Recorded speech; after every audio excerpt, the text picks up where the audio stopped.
see who's in the building on a Saturday. We got one person. Let's see. I don't see who's in here, so it's one person. So if you're in here, tap in, speak, so I can know who's watching. Sherwin, hi Sherwin. Yeah. Do y'all see the glasses? We copped some Walmart reader glasses because I'm sick and tired of not being able to see y'all messages. Okay. 29. It's so hot, y'all. I'm glowing. I just turned my heat off because I need to turn the AC on. Let's see. What's up? What's up? Y'all coming in here fast, pretty fast. Big Face Trucker, Tyrell, Omar, Trucker G, Kusan, G5, Kenzie, Lamar, Kenneth, K Grant, Self Trucking, Eric, Farmer TJ, T Joy, is it Janori or Ganori? Isaac, what's up? Arshin or Arshin, Kenneth and Michael, or is that Michael? Yeah. So oh my god, I always get Michelle's like mixed up. So yeah. How is everybody doing tonight? I don't really have a topic. I just wanted to check in because I told y'all last week that I was thinking about tapping in on the weekends where I'm not working and answering some of y'all questions, as well as giving you guys some personal updates on how my week went, whether it be business or whether it be personal. Just trying to get establish a closer relationship with my YouTube audience, because y'all know I will go off grid in a second for like to a quarter and see y'all quarterly. So I'm trying to tap in more, and I do have more time on my hands. So if you guys notice, so I'm like, let me find something to do, and why not get to know you guys more and help you guys by answering your questions. Um, Thank you. These are not prescription, y'all. These are the Walmart specials. I just went and grabbed some until I figure out, like, schedule a eye doctor appointment and find out if I really need some glasses. But these things have been coming in clutch because I can see everything now. Like, for some reason, like, I think I be screen watching for too much and not allowing my eyes to calibrate. But these glasses have been working. Um, let's see. It's 58, or isn't it? I know y'all out there driving. Who's driving right now? Well, if you probably driving, you probably not tapping in. So don't crash trying to say hey. Um, let's see. My day was pretty laid back and lazy. It seemed like um here when I'm in Atlanta, I don't really like going. Y'all know the traffic is crazy, so I don't go that far. And I have been doing a lot of um what do you call it? Services where you order stuff to get brought to you, like whether it be DoorDash, Instacart, where you get groceries dropped off to you. I almost got lazy enough to where um I was gonna have a service come and pick up my laundry and wash it and bring it back to me, but I was like, nah, don't do that. The reason why is because, like, when I first moved to these units, they said that they were gonna have like on site. It's supposed to have a one stop everything. They got freaking tennis courts, you name it. And they had a pictures of a damn laundry facility, everything. And when I got here, they were like, yeah, we don't have that. You're gonna have to bring your own laundry. So I've been I do have that at my house, but I want to leave everything. I want to leave my house fully furnished. So when I'm there, I have laundry there. But I'm like, do I really want to buy a washing machine and dryer for a damn apartment? Like, I was not expecting that, but we gonna figure it out. So I've been reset. You're on your way to your truck. Do you see trucking as a permanent job? Trucking is not a job, it's a career. So, and I've been in it for driving wise going on 7 years. Y'all about to hear ambulance. Oh, that's another thing. Update. So what y'all gonna hear all kind of stuff. Y'all gonna hear cars racing. Y'all gonna hear fire ambulance. My freaking unit is on the side where it's all kinds of busyness, like cross street.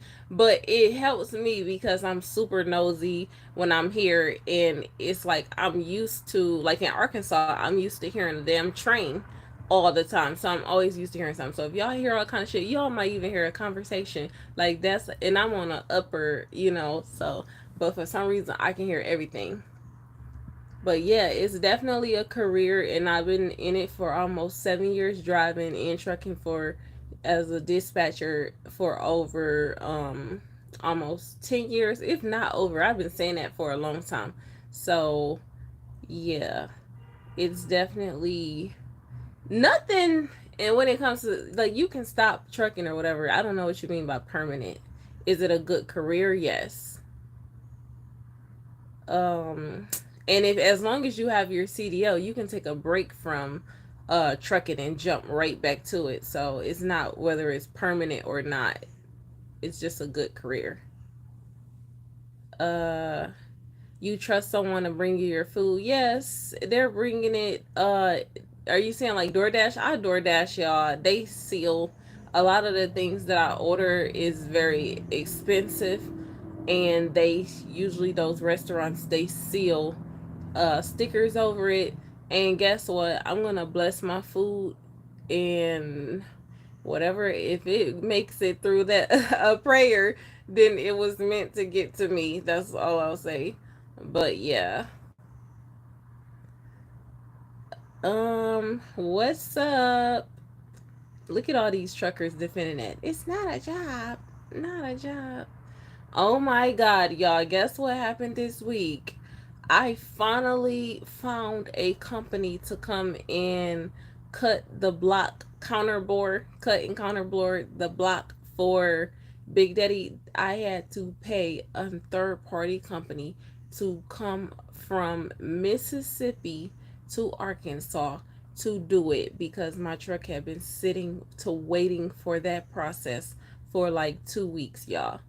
They finished the bottoming and did everything. The guy who's responsible for doing that portion of the truck, he is really busy. Apparently, everybody and their mama is getting rebuilds right now. So he's really busy, and I was not his first priority. So I had to hire another company to come out of a different state so that I can get my truck back rolling. I do not have any recommended good starter companies because I myself did not start in trucking. I started under my own numbers, so I don't know if I'm not the starter company person, recommender, or whatever you want to call it. So Big Daddy has about a day and a half worth of work. So the next time, this probably gonna be, y'all know how funny acting I am when my truck is um running. I do not be checking in with y'all. So this is y'all live. So y'all better get y'all questions and stuff out. Cause I'm gonna go back to like being in my zone. Like I've been sitting at home dispatching and everything. But when Big Daddy get out, I'll be like, when my man get out, y'all know how I am. When my man get out, I'll be acting funny towards y'all, like I don't know y'all. So y'all better enjoy this time.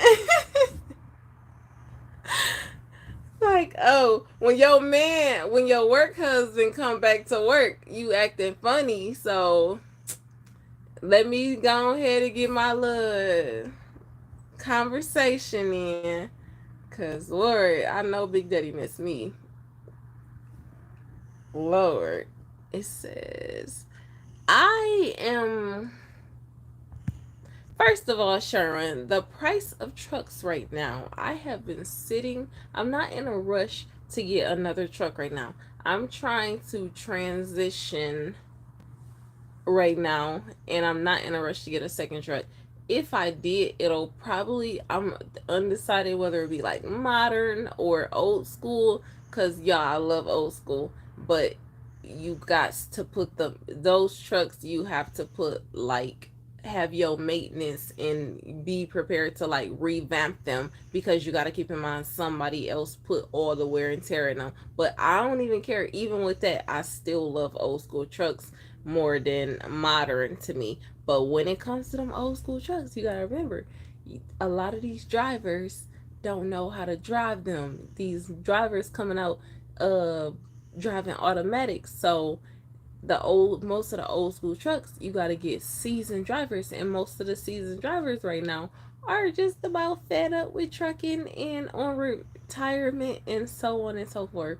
So you got to find unique people like me that like driving like 13 speeds and old school trucks and stuff like that, that don't mind driving stuff like that. So we working on it. So if I get another truck, I got to keep in mind, it's not always about what you like as a driver slash fleet owner, mini fleet owner or whatever, but sometimes you got to get what is feasible for the driver that you are going to put in your truck, and not only that driver but future drivers, because that's not going to be your permanent driver. It may not be a permanent driver. So I can't be buying back to back 13 speeds because everybody can't drive 13. Uh let's see. I can see y'all comments today, y'all. Um let's see. Thank you. These are straight out of Walmart. I don't even know how much these glasses costed. Let's see. And I'm still leaning forward, y'all. I'm blind. I need to go get my eyes. Stop trying to go the cheap route or be in denial. I'm in denial, so I bought some reading glasses, but I'm gonna go to the eye doctor. Thank you, Reese. Yes, indeed, Eric. How do you price loads when posting? Also, how do you find drivers? What do you mean price loads? Are you talking about like as a broker pricing loads, or how, like me posting loads? I don't post loads. I negotiate loads. So, but let me stop being a you price them according to the product. If you are, see, you need to first, before I get to running off at the mouth, reword your question. Are you asking me as a broker representing a shipper or a customer's product, or are you asking me as a dispatcher negotiating and pricing loads for a driver to put on a truck? Like, who am I? Who am I? Reword your question.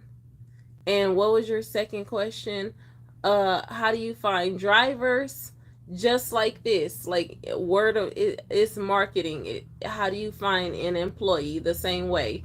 You go to places where drivers are. You put ads out on different websites. You market by talking, and word of mouth is for everything. Like right now, I'm on YouTube. This is a marketing platform in a way.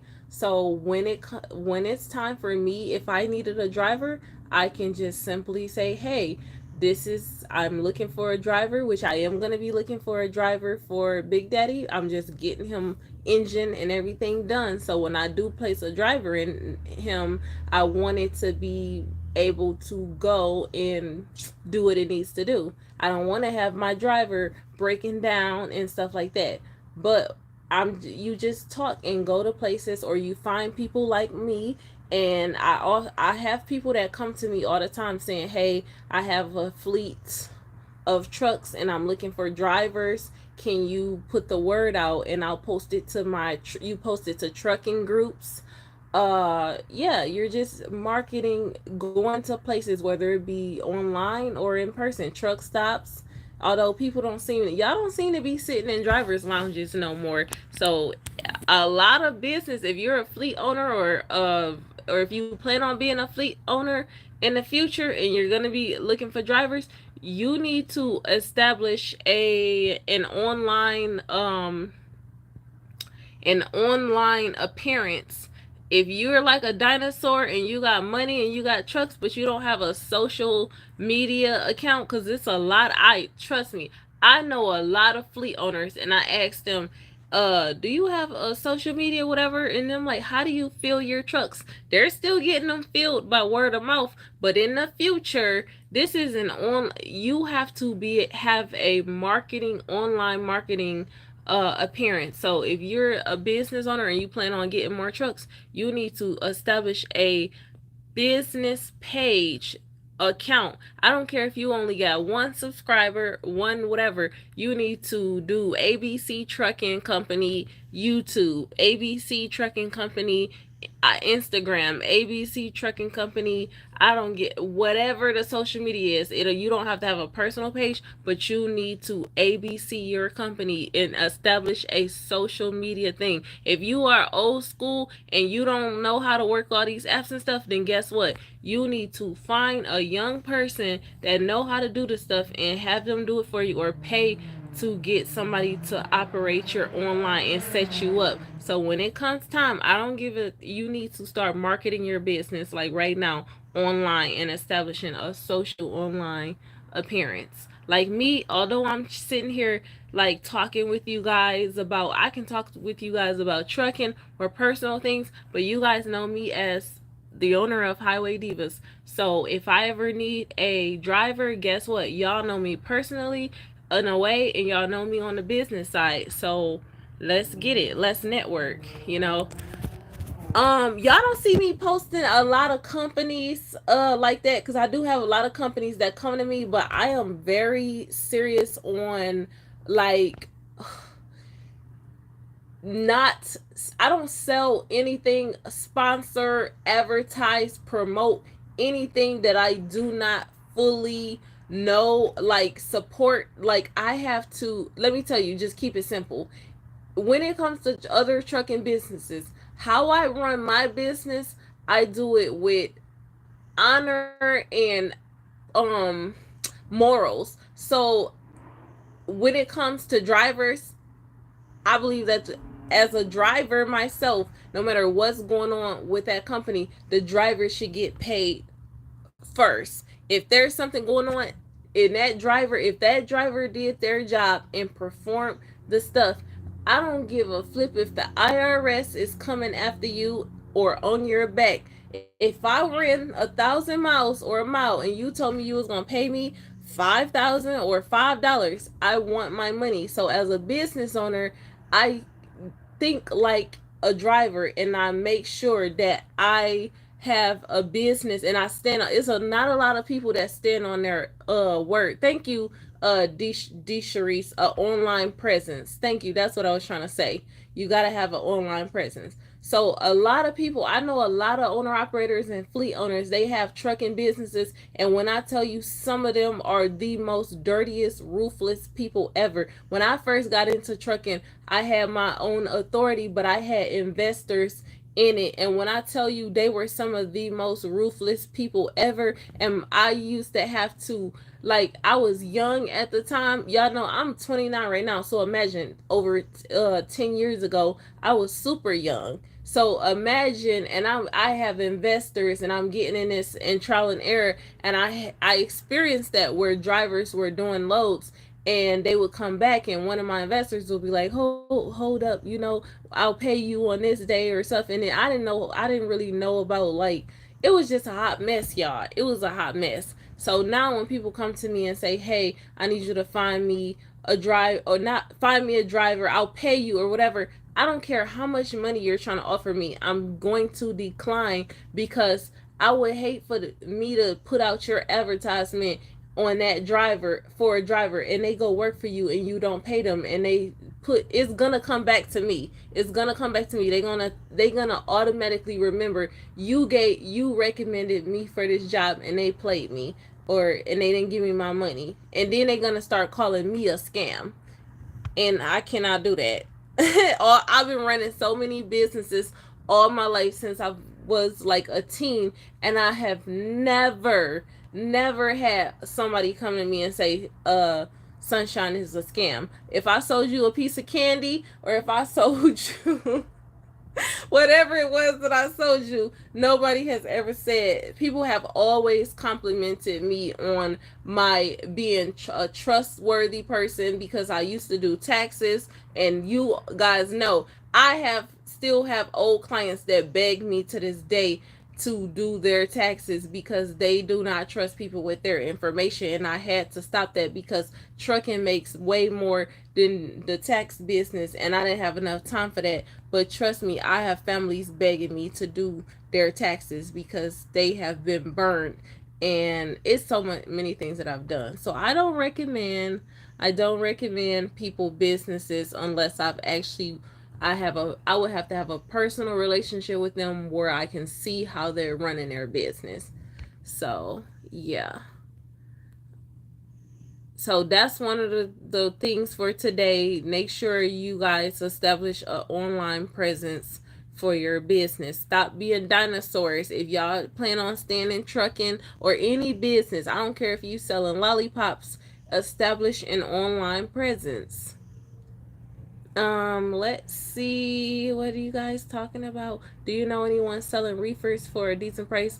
No, I do not, but check out the main leasing companies and see if anybody's turning over equipment, which I recently had a driver that got a reefer. So like, it was the places that I started off first, they were sold out. So honestly, check out the main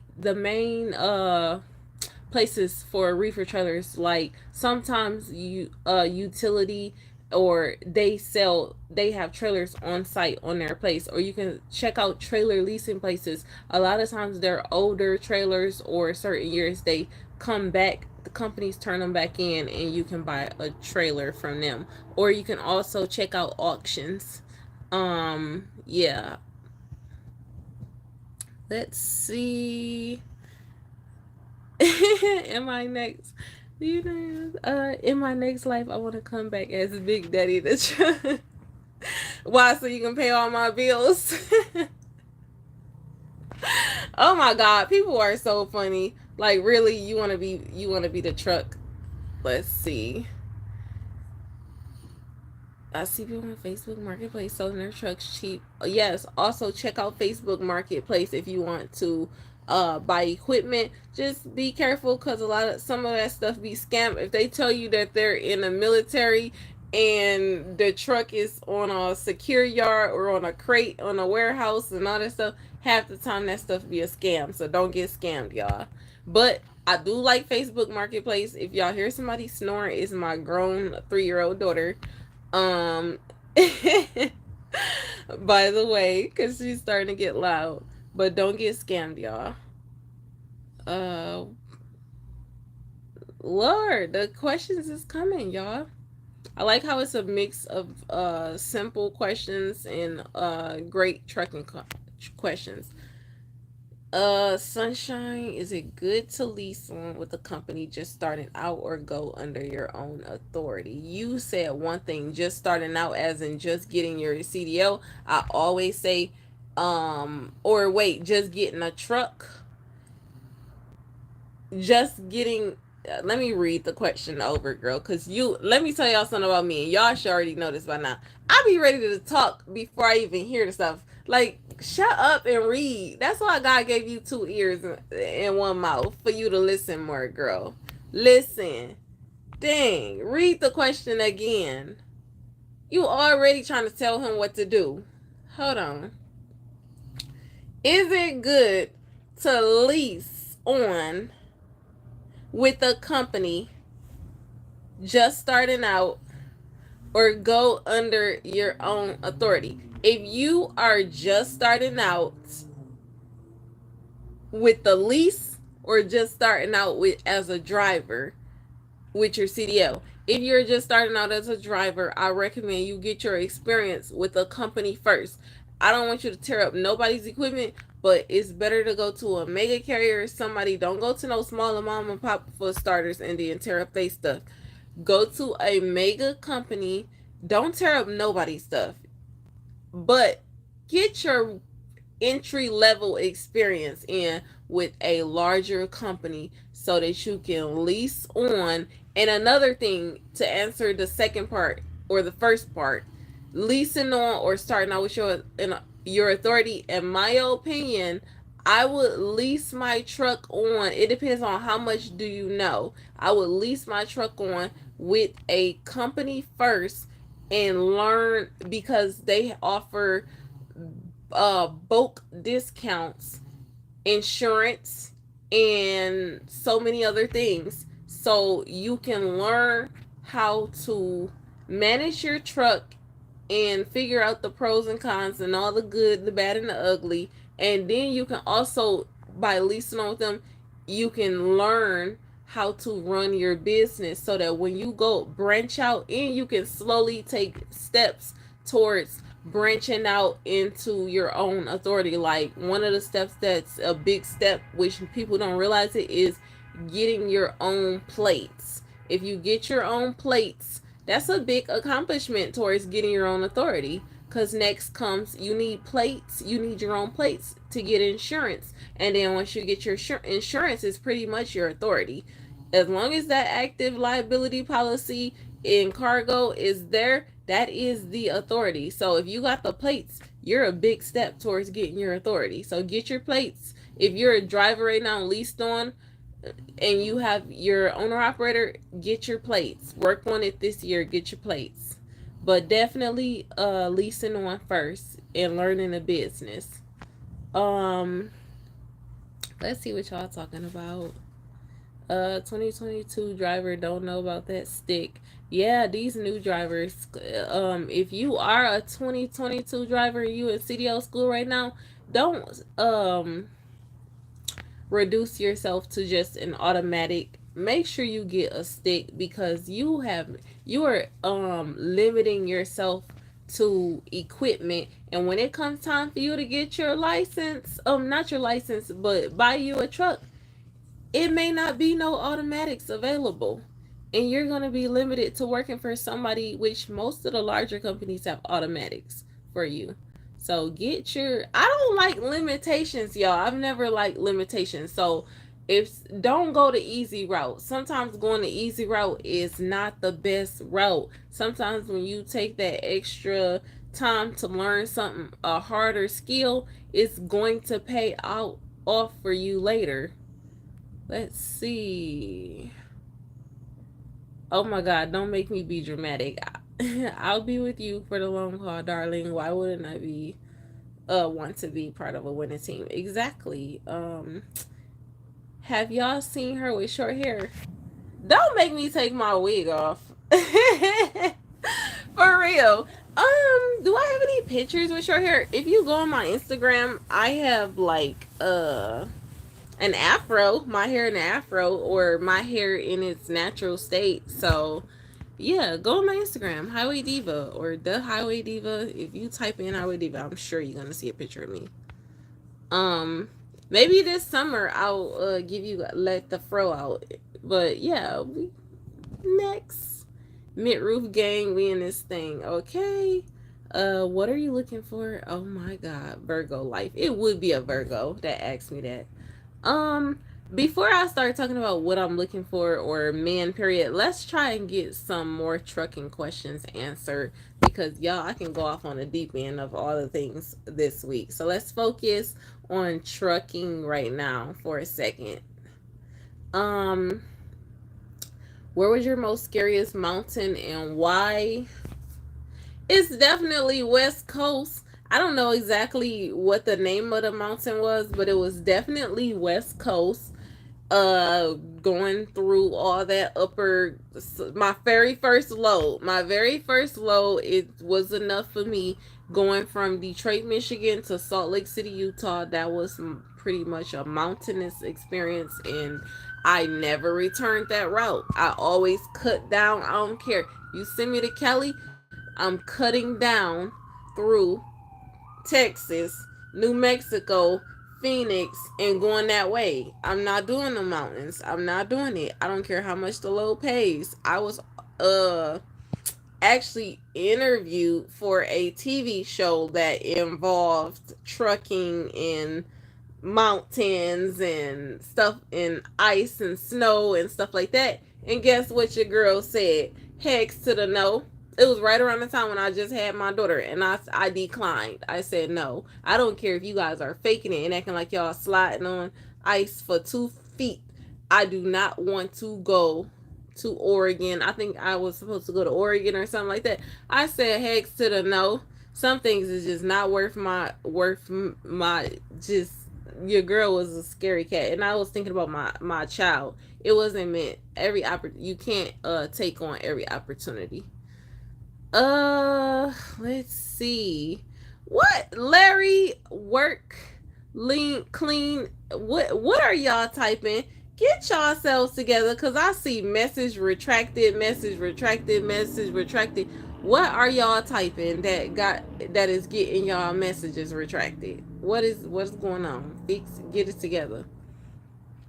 Uh Post your jobs on Google and Indeed. Yes, that's another place, Larry. Because people, yeah, that's where truckers are searching. Apps. It's some apps that are searching. If you're a local, it depends on if you looking for a local driver too, you can check with a temp service, uh like I don't know, like some type of temp staffing for CDL drivers and pay a fee for them to, because a lot of drivers go into those places where you can, even if you don't have a permanent driver, you can at least fill your seat by having a temporary driver for you. So yeah, and they may become a permanent driver.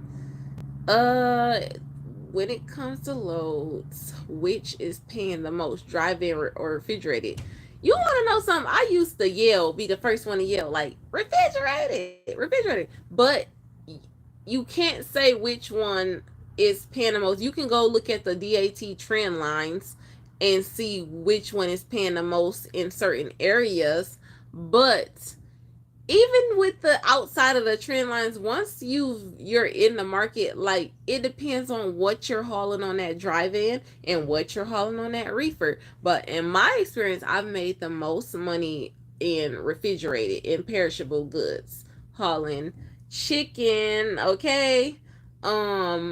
So yeah, honestly, I'm a lean towards refrigerated because perishable, but driving can sometimes make money too. Like it depends on what you're hauling, what kind of product you're carrying.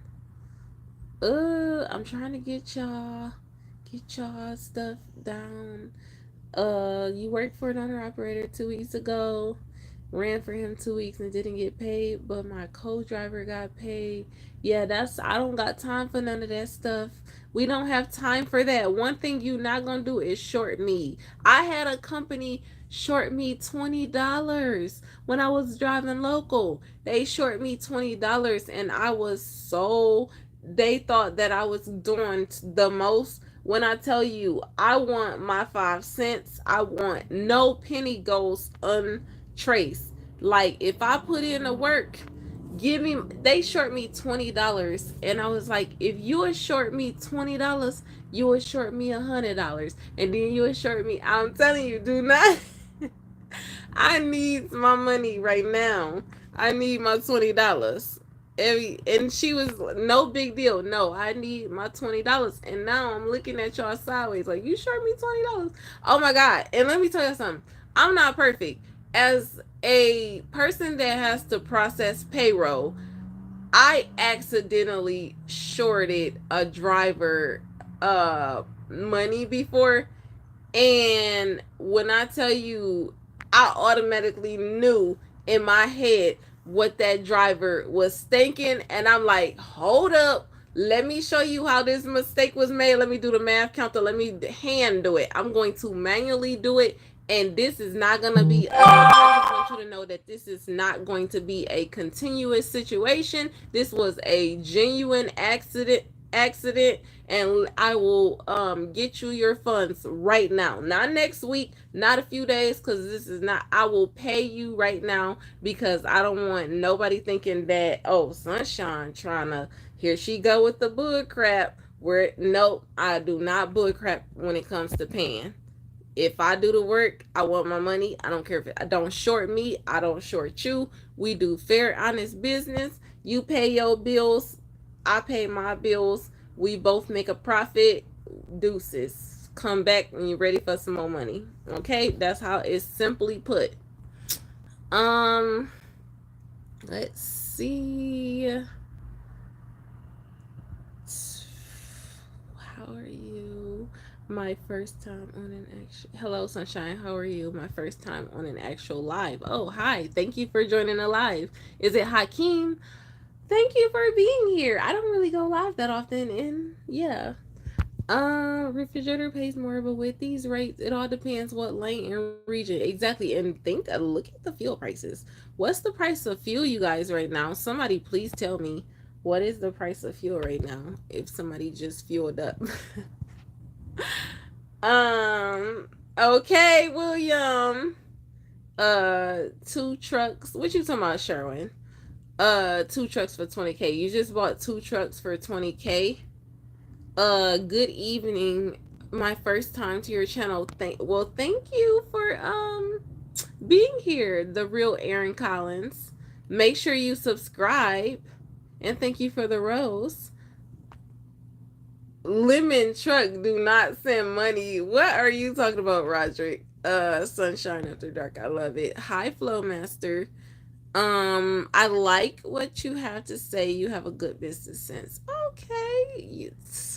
Through trial and error. If I don't have nothing to say after all these years of trucking, then Lord. And let me tell y'all, if y'all don't see me, I say this all the time. I talk a lot when I'm on here, but if y'all don't see me, it's because I don't have nothing to say to y'all. I'm not about to sit on here and sit and look at y'all or have y'all counting just talking about nothing. So that's why I like for people to ask trucking questions, because if y'all don't talk to me or ask me trucking questions, I'm gonna go off on the deep end and start talking about some girly stuff. So let's keep it trucking. Let's see. I can tell that one just starting out, don't lease, because you gonna have $200 every week paycheck. Starting off, be a company driver. I would recommend that. Yes, if you just getting your license. Any new truck drivers in here getting your license, don't be so quick in a rush to be an owner operator. You will get there. You will get there. I'm not trying to limit you or hide a piece of the pie, because when I came out, as sometimes y'all older drivers, seasoned drivers, not by age. I feel like I'm a seasoned driver by time, because I started off young and I'm still young, but trust me, when you are an ambitious person and you come out here in trucking, you have this person don't want me to, I'm trying to better myself and I'm ambitious and can't nobody tell me nothing's kinda, and this person is just being negative. And these older drivers, well, let me tell you, I did experience that. Some of these older drivers, they will have that, you can't do that, you can't get that done, and it'll just a young person to just be like, you know what, whatever, I'm gonna do what I'm gonna do. You gotta tell people tips and show them proof. These new drivers or new younger generation, they want to see proof. You can't talk to them and say, you can't talk that old trucker talk and say, I remember when I had an old blue custom painted Peterbilt or whatever. If you don't got that blue custom painted Peterbilt right now, that young trucker is gonna tell you, I'm not listening to you.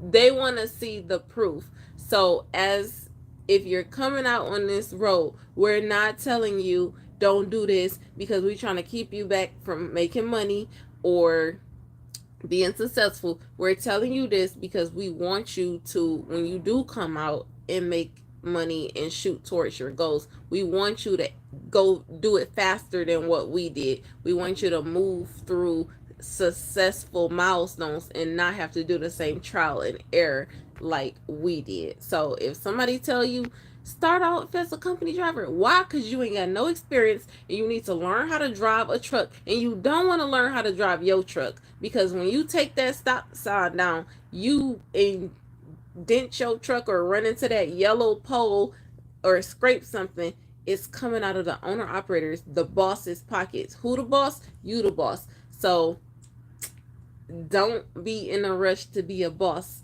Do it the right way so that when you become a boss, you'll be like, I got this. I know what I'm doing. Okay? Uh, Sherwin, when did you see me with short hair? And how short you talking about? You talking about when I be having my hair like this or whatever? It's the glasses, y'all. It got to be. But I actually like the glasses. They make me look educated. Educated. Let's see. Why are you so obsessed with the short hair, Sherman? Like, what are you talking about? You do YouTube now? I think I checked your page out before because I've seen your name. Uh, Hello, Jeffrey. Jeffrey. Um, Somebody said the grapevines in Cali, Northwest, can be dangerous in the winter. Yes, we're not doing that. It's okay. So y'all talking off. Yeah, some of y'all must be driving and text typing because this stuff is not making no sense. I'm not even gonna read it out loud. Hold on. We gonna scroll up. See how far down we are. In as far as insurance tips, is that a girl? Is that a female? Is that a female? I don't get too many women. I don't get too many women viewers, or y'all must be hiding in the back. But hi, Beauty Jewel. I have to answer your question because you are a female. If you are a female and you comment a question on my page and I see it, I'm going to answer it because we're all about promoting women in trucking. We're about promoting guys too, but you don't see too many women. Do you have any insurance tips for a new company? You need to be more specific on that. Insurance tips for a new company, as in insurance recommended insurance companies, or like what kind of insurance tips? How to keep your insurance rates low? Like, please be specific. As a broker, if you secured a load from a shipper paying $5K, how much would you sell the load to the driver for? Oh my God, that's a good question. Midwest trucker, you trying to get me. First of all, let me tell you something.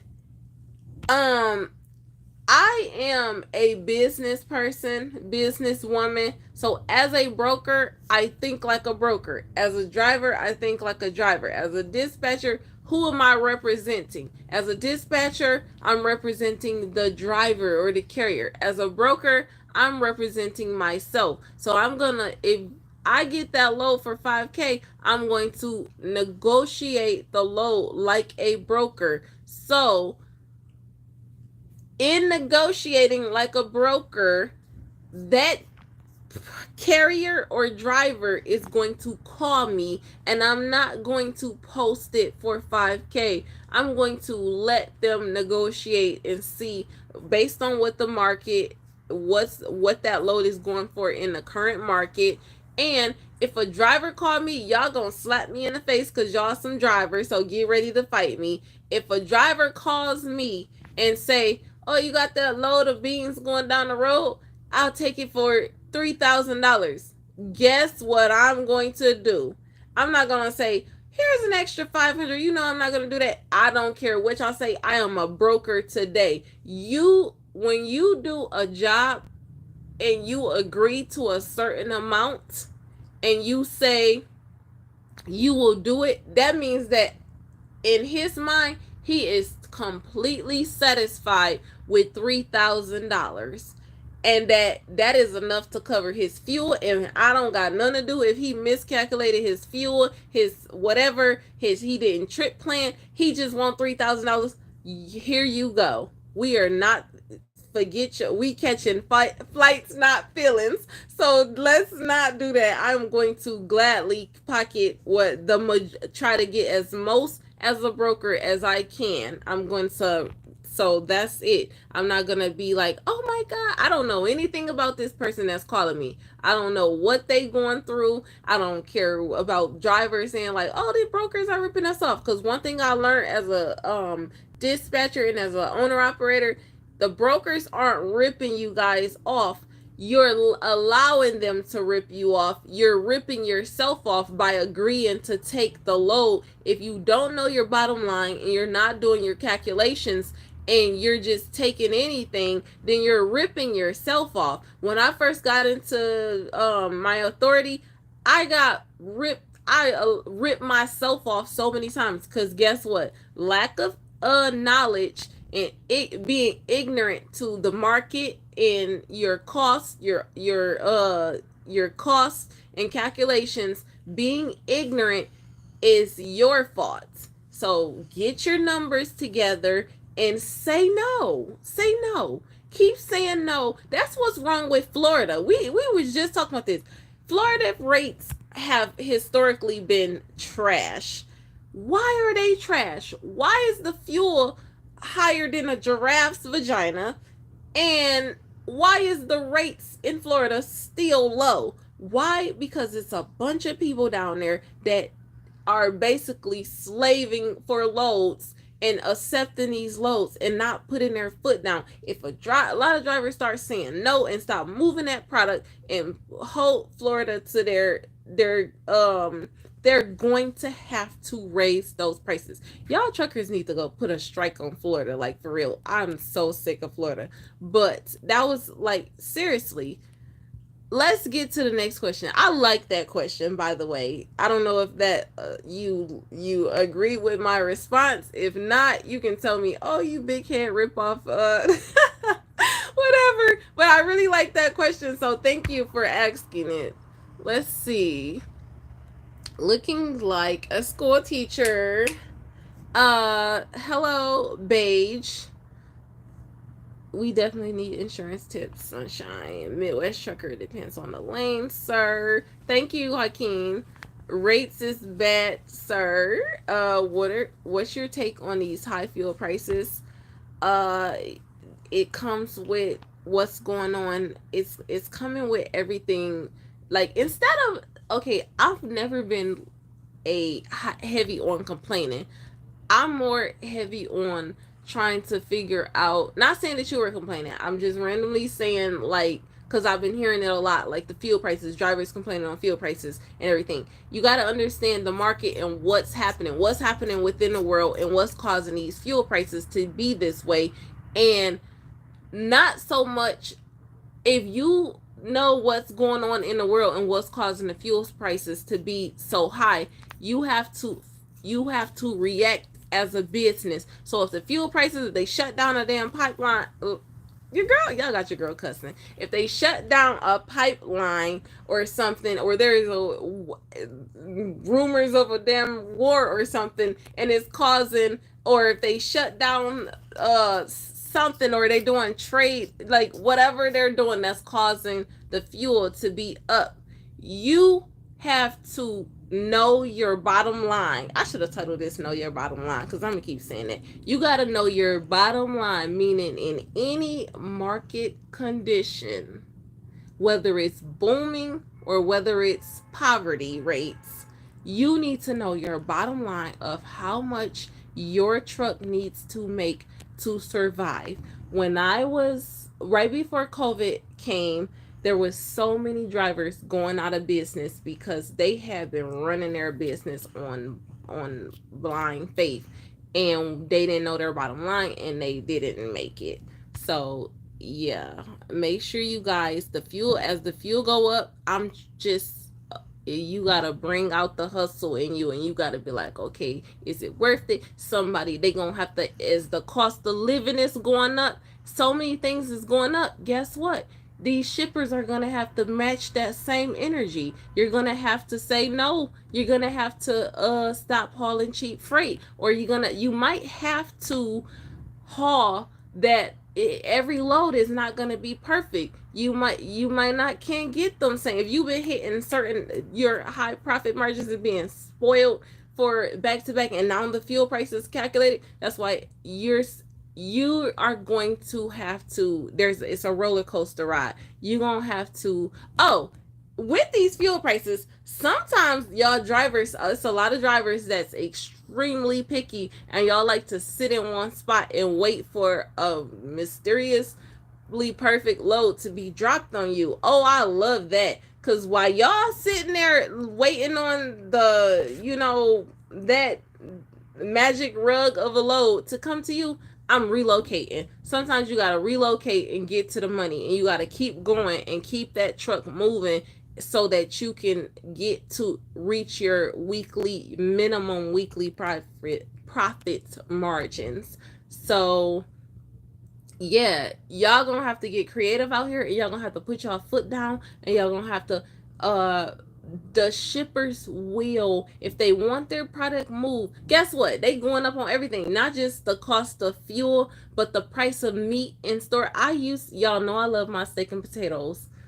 I'm about to have a heart attack. I'm going and get me a New York strip steak, and it used to be where I used to buy my steaks at. Used to be maybe like $11, $12. When I tell you this, it's like $17 for just one piece of steak.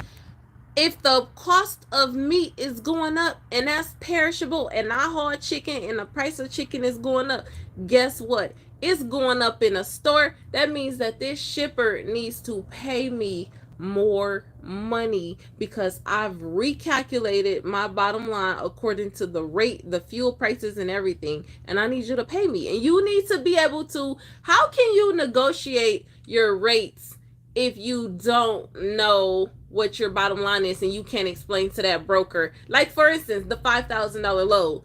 How do you know how much to ask for? Because you can tell that broker, at minimum, at the least, I'm going to go for this. I need this, no less than this. I need no less than this, because the fuel is going to cost me this, and fuel is going to do this, and I need to make I need to reach my profit margins. When you start saying stuff like that to brokers, they be like, oh snap, get this low, this girl didn't calculated everything, she did all this stuff. Do not call me back either, unless you're going to give it to me at this rate. And I need to get to stop being desperate, y'all. Stop sounding desperate, and don't never let them see you sweating, because when you sound desperate on the phone as a person calling in negotiate a load, we can hear it in your voice. And let me tell y'all something. I have been backed in corners many times where that one load will be the load that I need. I need that load. I want that load. And I'm really desperate for that load.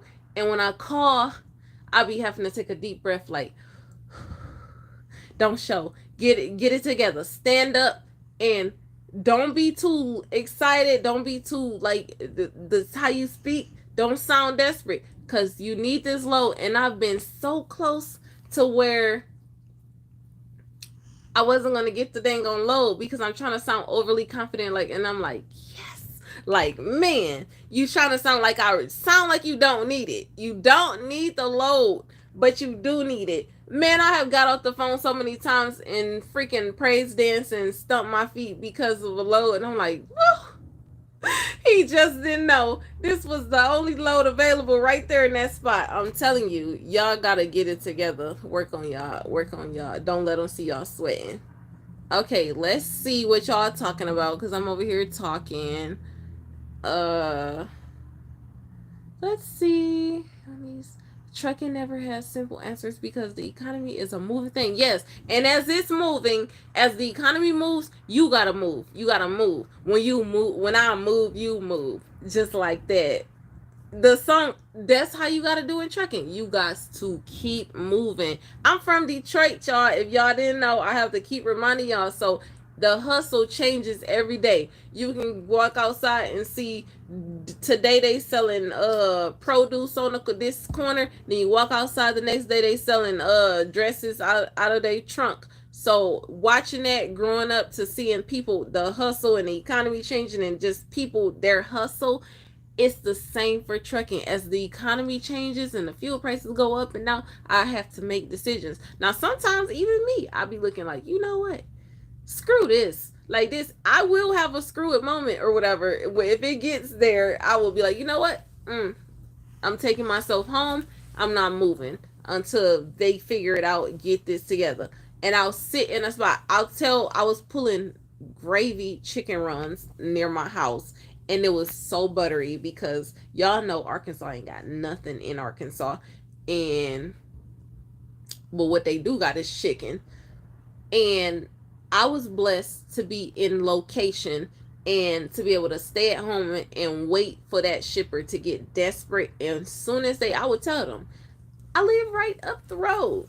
Right up the road. Not literally, but I live right up the road. So when y'all get to that point where a truck can't come take it for these prices or whatever, I'll be right here. I don't care if I'm cooking some hot pockets or pizza rolls in the oven. I'm gonna turn my oven off. Y'all give it to me at this rate. Call me. I'll be there. They hate me, y'all. They hate me. They was like, this girl. We have been the middle person, and I went through a broker, whatever. He literally called me and said, "You just greedy. Like you just greedy." Like you're picky, you're greedy, you're like so many things that I'm like, in okay, I'm just in a right, I'm favored and I'm in a good location. So you got to be that way. I actually love it. I love like negotiating freight. I really do. Let's see what y'all talking about. I'm look like I'm far too far up. Exactly, Darren. We do not play. Have any experience with intermodal? No, I don't. I don't. I used to want to get into that, but it's more like port work and stuff like that. I don't have any experience with that, and I don't really.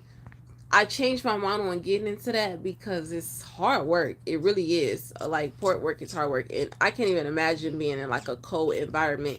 Uh, I heard that those containers, uh, it's so hard to open and close those doors and stuff, and just even the anxiety of, yeah, I'm a female, so the anxiety of sending a driver to a port and knowing that they got all those containers stacked up, and that driver, if something was to ever, even though the chances are slim, but if something was to ever happen to that driver, oh my god, I would feel like I'm responsible. Like, no. So I'm too weak for intermodal, y'all. Let's see.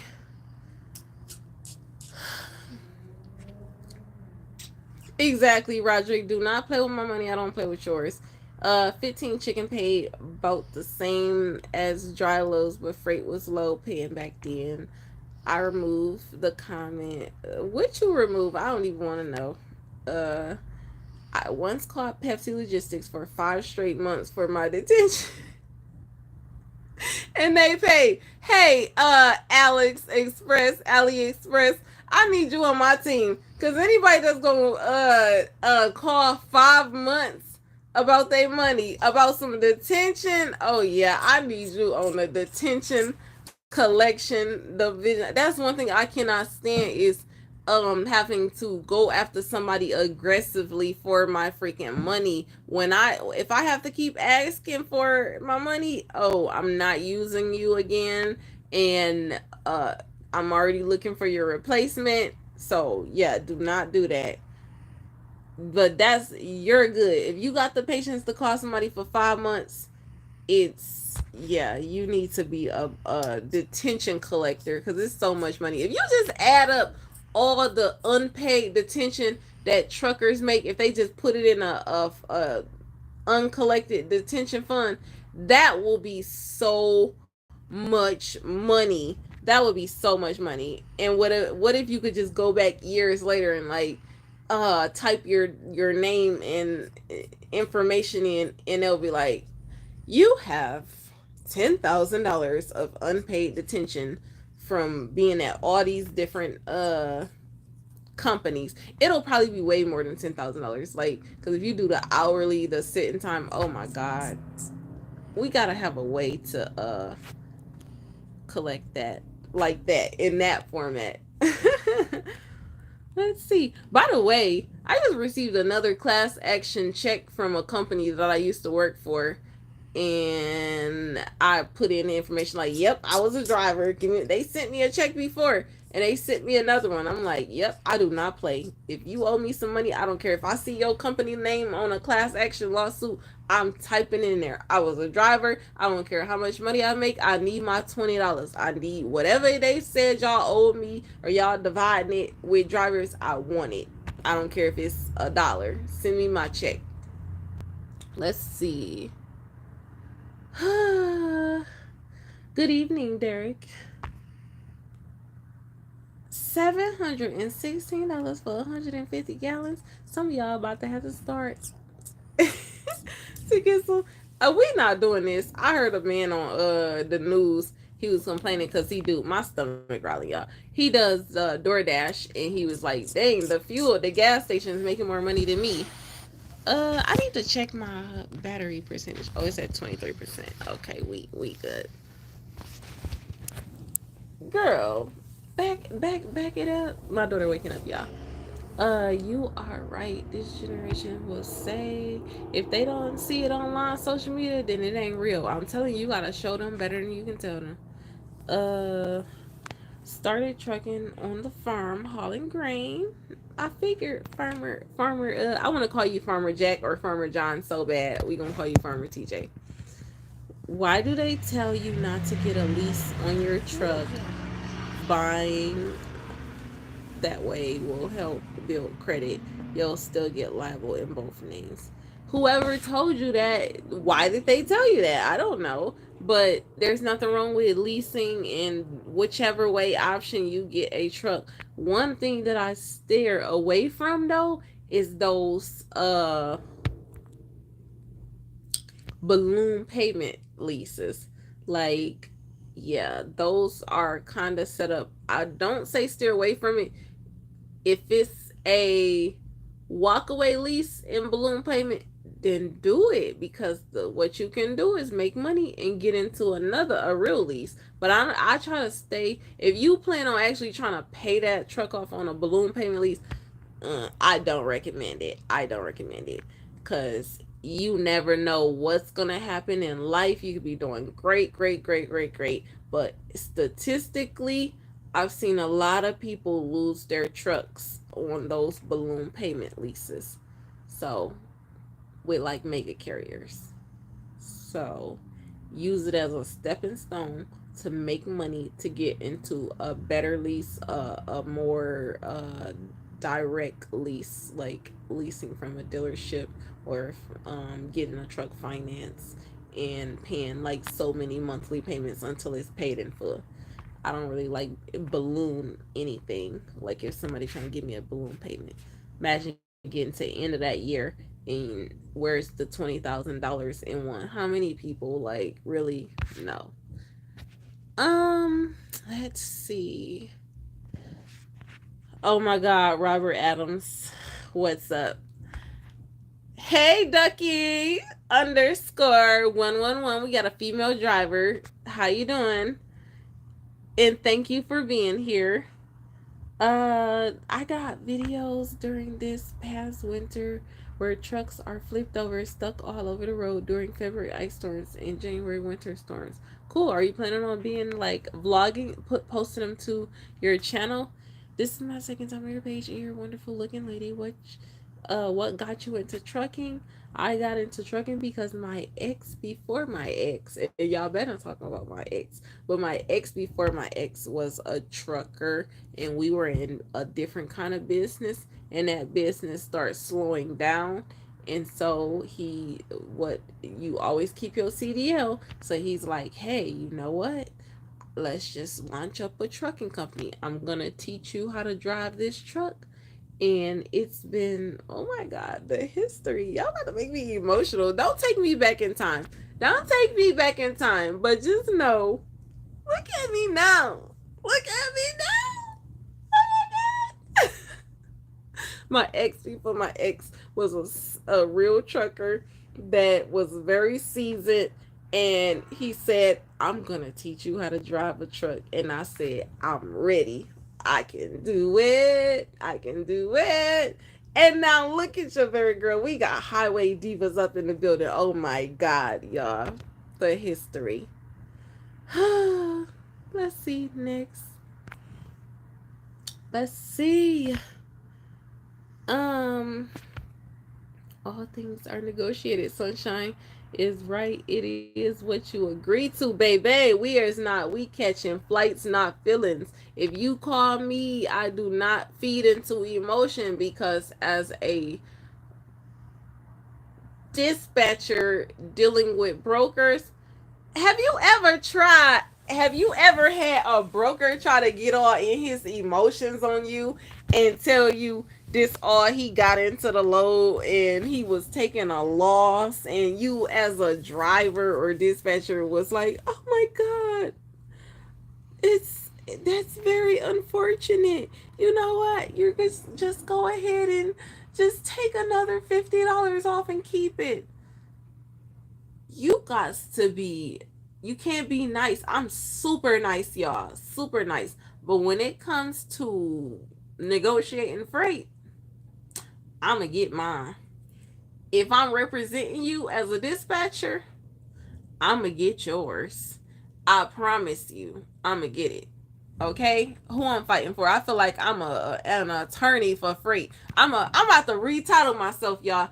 I am a freight attorney. I litigate numbers. Since I got these glasses, I am a freight. I'm no longer a dispatcher, y'all. I am a freight attorney.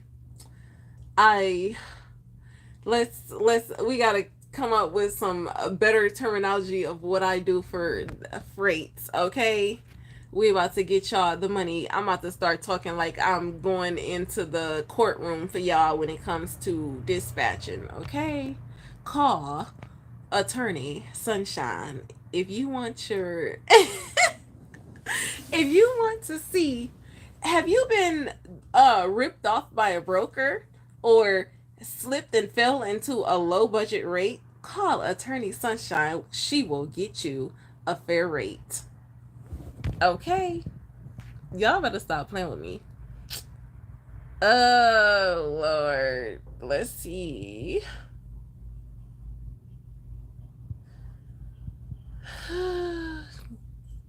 I'm trying to read some comments that are actually questions.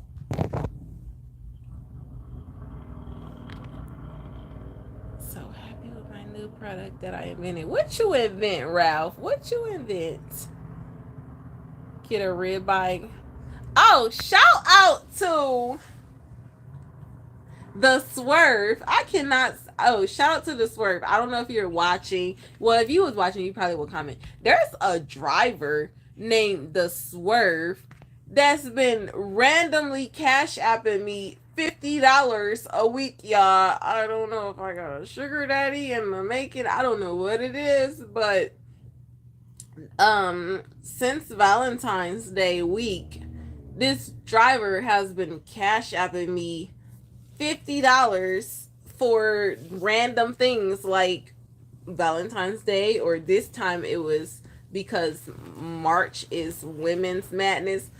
Um yeah, I'm gonna need a security guard. Well, thank you. Shout out to my subscriber called The Swerve for your donations. Your kindness will never be forgotten. Let's see. Just playing how it goes. I do containers.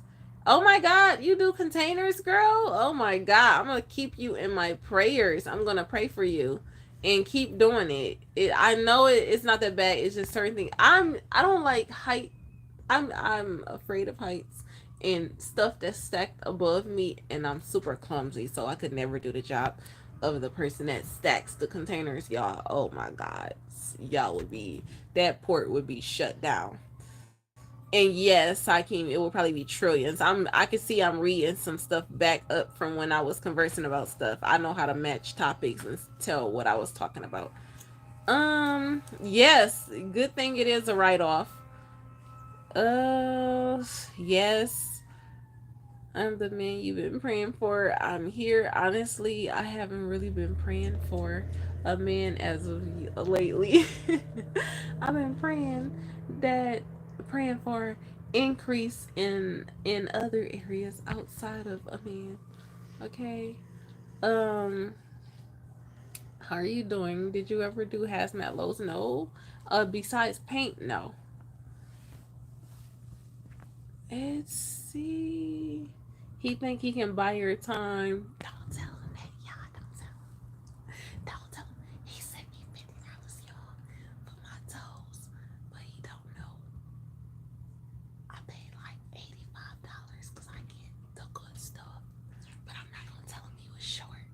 I'm just gonna take it. Don't tell him, y'all. Okay. That must be straight suck. Hello, nightgown. This is not a nightgown, y'all. This is a dress.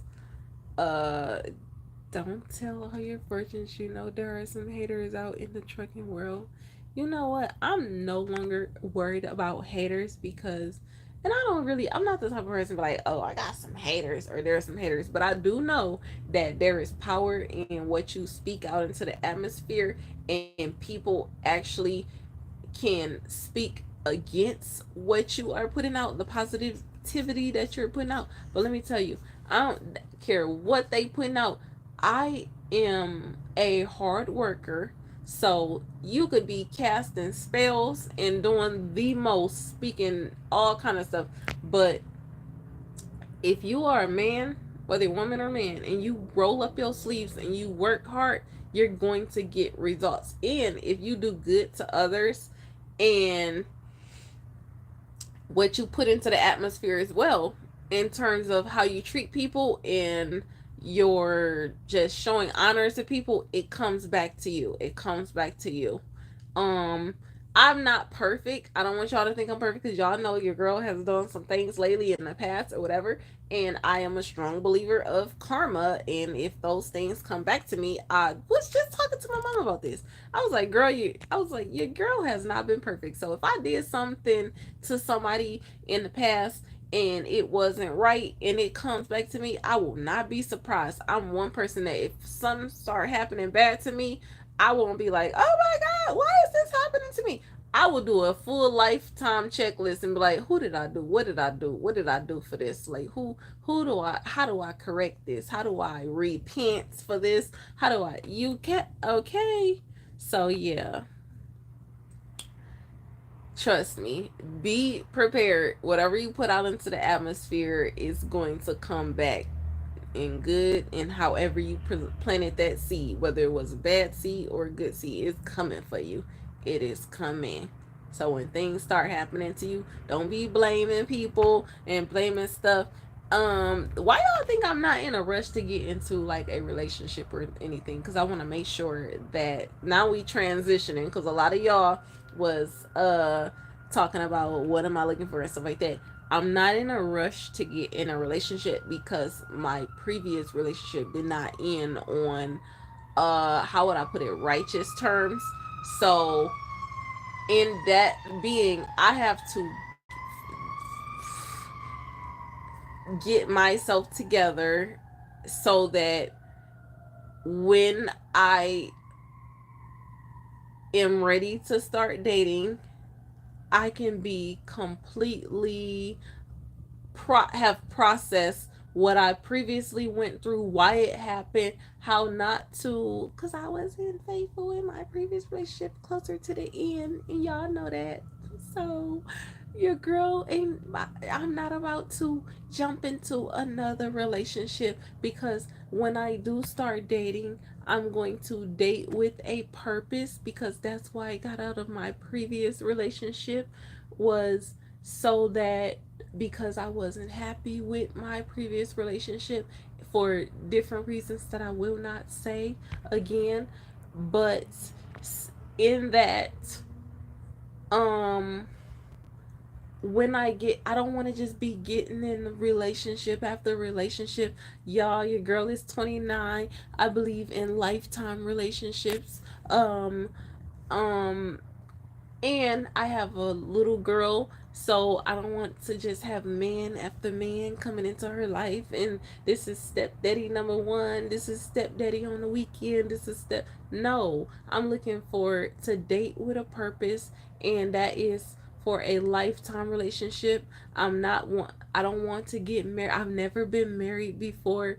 I don't want to marry according. People don't hold value. Marriage is like so not respected today.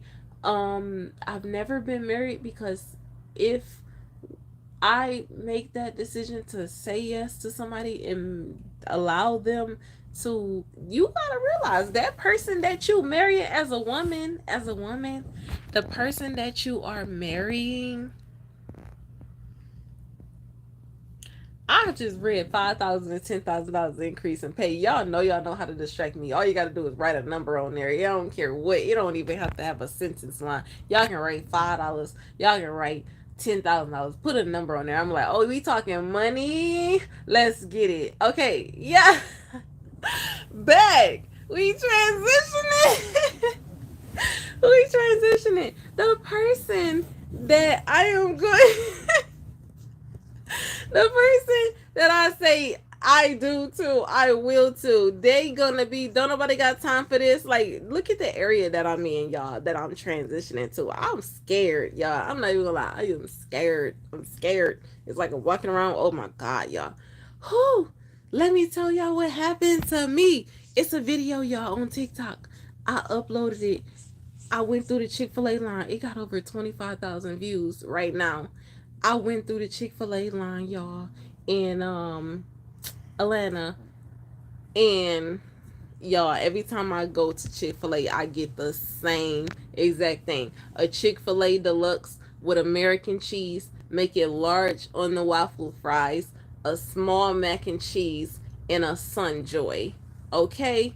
And some nugget bite, whatever you call the Chick-fil-A nuggets for my daughter. I got this order in my head. Can't nobody tell me no different. I order the same freaking thing every time I come to Chick-fil-A. Y'all, I've been single for a year, so keep in mind, single for a year, like single, like the prize single. So I get to this line. And I'm like, not paying no attention. I just pull up. You know how cars, Chick-fil-A line long, so you like stop, go, stop, go, stop, go. So I'm checking my phone, looking for which card I'm about to pull out to pay for my meal for. I got it. I pull up and I had my window rolled down slightly, and I hear the general, thank you for coming to Chick-fil-A, how may I help you? It's a guy. I looked up. And baby, when I tell you, I froze. I started just daydreaming. I was daydreaming on this man's face. When I tell you in slow motion, have you ever looked at a woman so fine? Because most of y'all is males, truckers. This man was so fine. Chocolate. The most flawless skin complexion. And let me tell y'all, the sun was melting.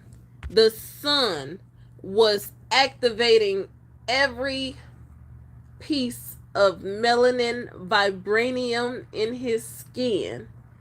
I felt like I was on a private tour of Wakanda. With when I tell you, for like a good 10 seconds, this man was asking me something. I don't even know. And I snapped out of it.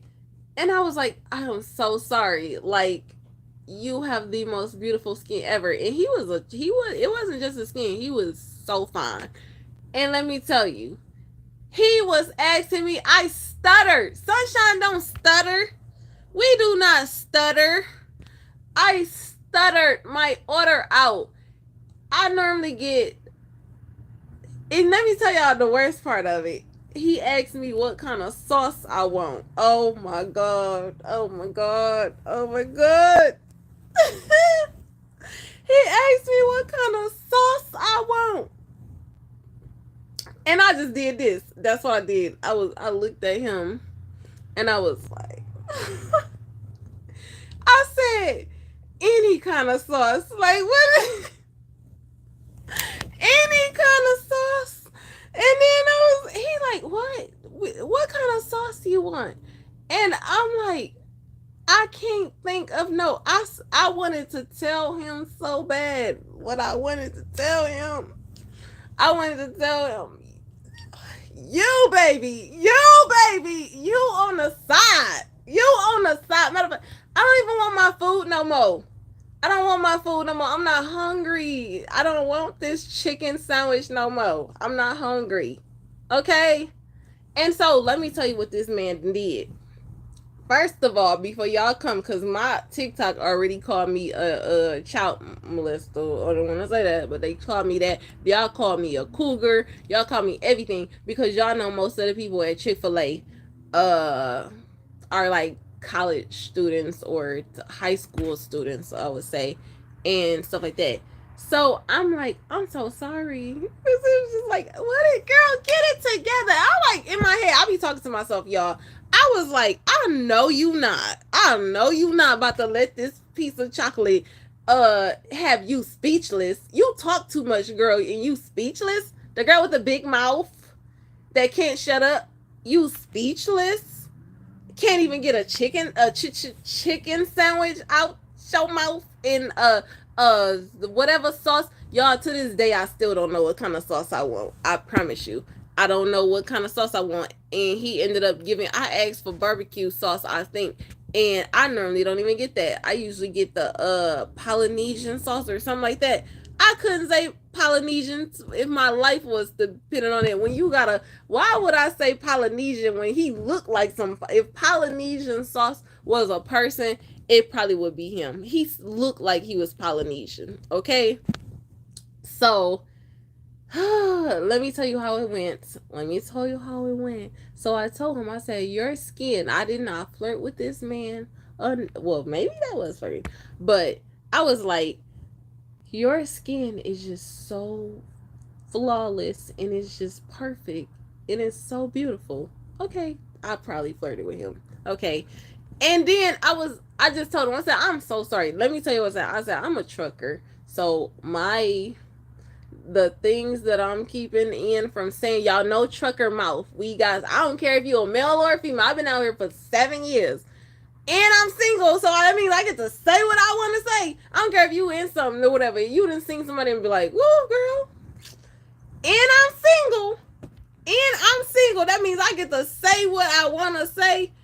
I was like, don't do it. Don't you do it. You just, these people that warned you and told you about this place and these people. But what y'all didn't warn me about was how fine. Y'all didn't warn me about was how fine, how fine some of these men was gonna be out here. And when I tell you, I said that, and you know what this man did? He said, forget catching COVID, forget everything. This man took his face mask off. He took his face mask off and had the most prettiest smile ever. Oh my God. And when I tell you, when he took his face mask off, he asked me, what kind of sauce do I want? And I looked up at him. And I looked up at him. And I just looked and looked up and looked down and looked up and looked down and looked up and looked down and I looked up and I just looked into at his teeth and I just saw and it was like I couldn't hear nothing he was saying. And I'm like, sauce? I was like, sauce. And he was just like, I was like, any kind of sauce. Whatever you want to give me, baby. Any kind. And I was just like, girl, snap out of it. But let me tell y'all what he said though. Because I had, when I told myself to snap out of it, I was like, I'm so sorry. I am a truck driver. So I have trucker's mouth. As in, we don't care. We gonna say what we got to say. When I tell you, I wasn't in no coma. I was in a whole dream, a whole one of those dreams where you wake up in a pool of whatever. That was I was in, daydreaming on this man. And he said, "Oh, I used to drive trucks West Coast." So you know what that said? Why you have to tell me that? Now I know that you above the age. You drove over the road. You over 21 and you used to. So that means you more than over the age of 21. So why you had to tell me that? When he told me that and he said he was a trucker, guess what? That helped me actually. That helped me snap out of it. You would think I'd be like, oh, so you had your CDL? For some odd reason, him telling me that he was a trucker West Coast, it was like snap out of it. He's a freaking truck driver. Leave him alone. And guess what? The traffic was building up. Y'all know Chick-fil-A traffic. You can't do the most at Chick-fil-A. They traffic is down the line. I was holding up traffic, y'all. So I had to keep on moving. And I pulled over and did a quick TikTok about it. And 30 minutes later, over 25,000 people viewed it. And I'm like, oh my God, the video that's not supposed to be seen. Like, I was not expecting that to travel that fast. And people was asking me how come I didn't get his information or curve him, and my response is I'm not ready to start dating, so I don't care how fine you look. And that one caught me off guard. That was a warning to me. I feel like it was a warning. I needed to see somebody that looked like that, because guess what? We about to step into spring, where y'all about to be coming out with the sundress season is happening. So the women is wearing the sundresses, the guys is wearing, the sweatpants and stuff. Like, we gotta get it together, sunshine. You gotta get it together. You single and you ain't ready to start dating, and you definitely don't want to mess with the smoke that's coming from this area, because I heard it's hot, and it's very you gonna be needing more than I'm telling you.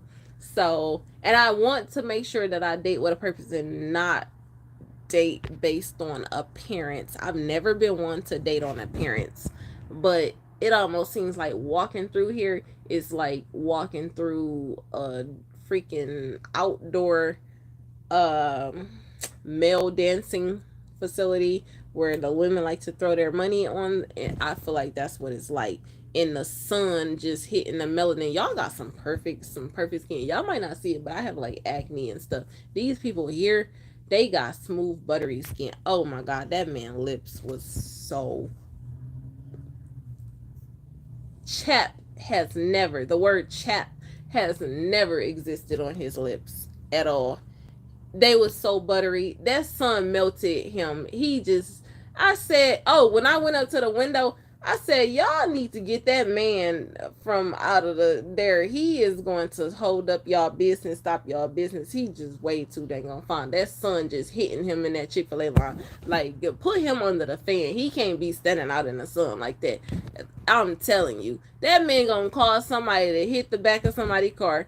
Like, I'm telling you, distraction mode. Like, you do not need to be working at Chick-fil-A. You need to go to a male modeling agency and sign up. Like, I'm telling y'all. I said if my views on that video hit a certain point, I'll show him the thing. But y'all, I changed my mind. I'm not even going back to that Chick-fil-A. I'm gonna find me a new Chick-fil-A to go to, because we do not, I don't want to become a stalker. I don't want to be hiding in Chick-fil-A bushes, trying to order, eating Chick-fil-A every day.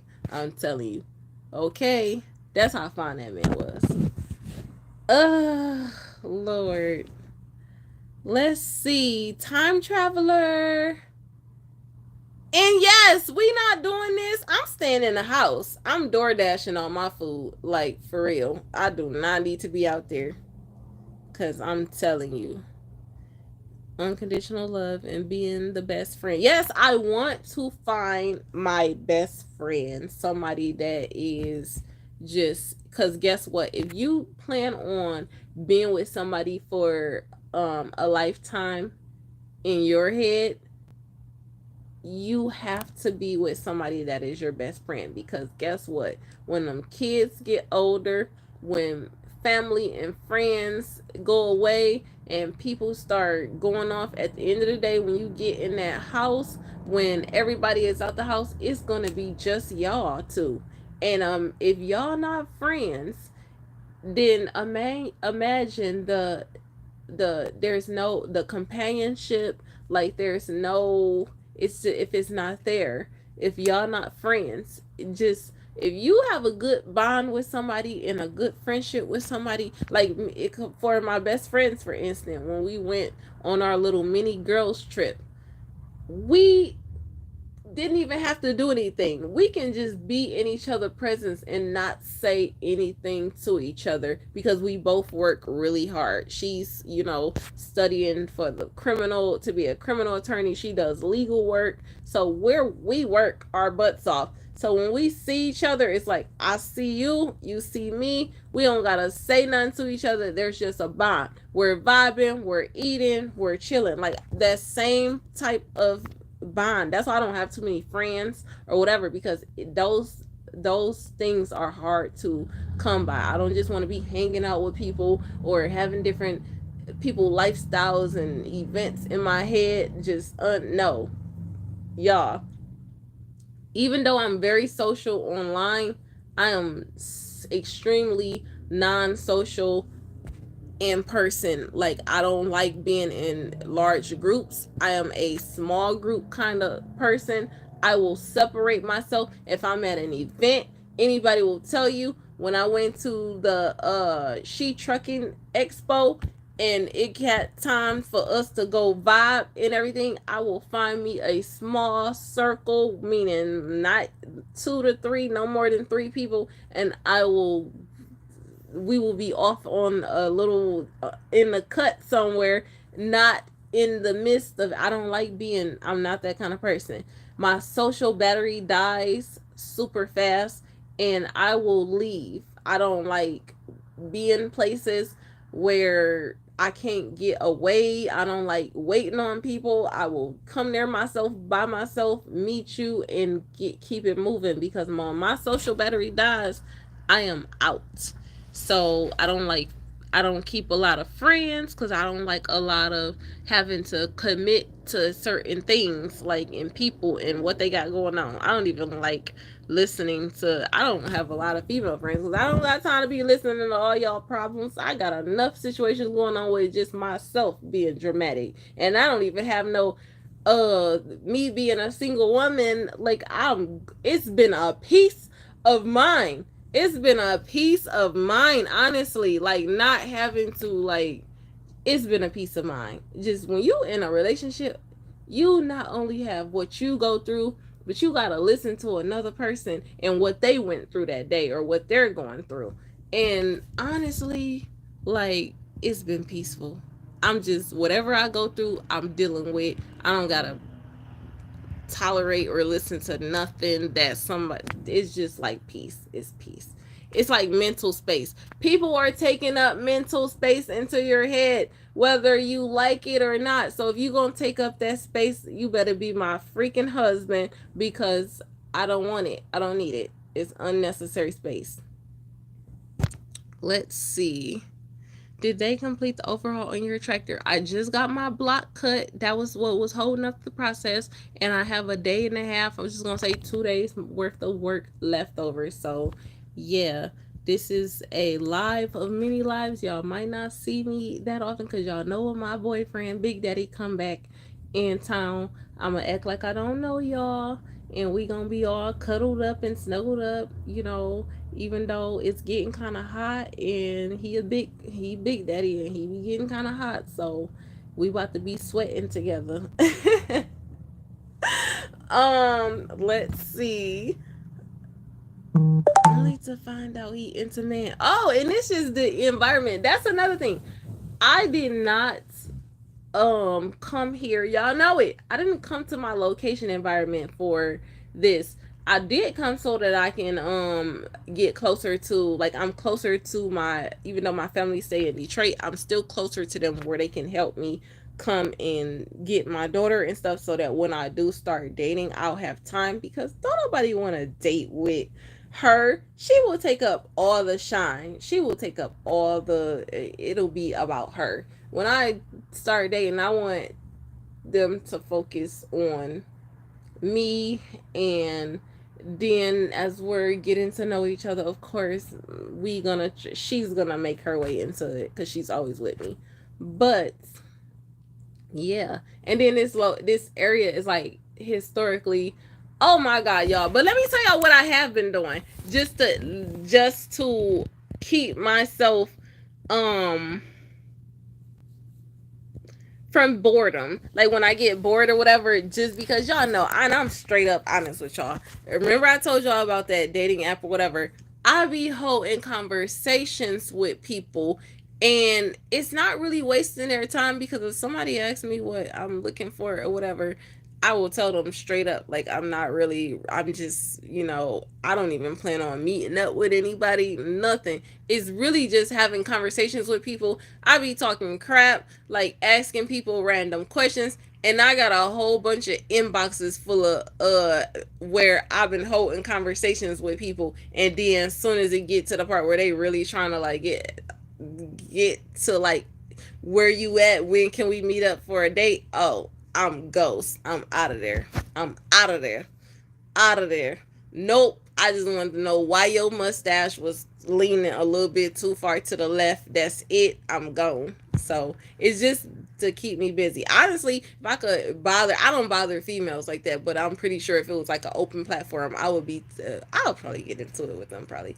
But still, like, you can ask guys questions, random questions, or roast them or say things about them, and they'll talk crap back and just be like, yeah. And I do realize, as a female, been realize this, that I'm not the kind of female that can have like guy male friends, because like it does not exist. They will not ever have a freaking girlfriend or something.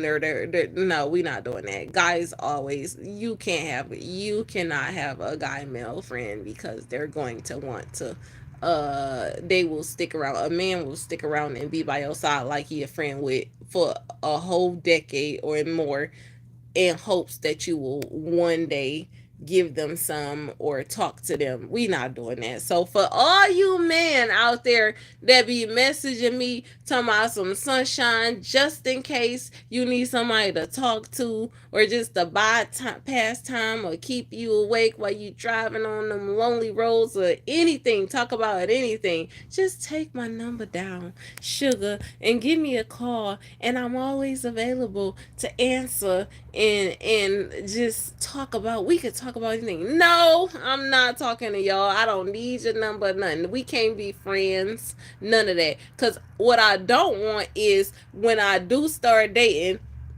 and I find a man, and I'm trying to tell him I'm single, and I've been single, and I've been being a good girl. Okay, I've been being a good girl.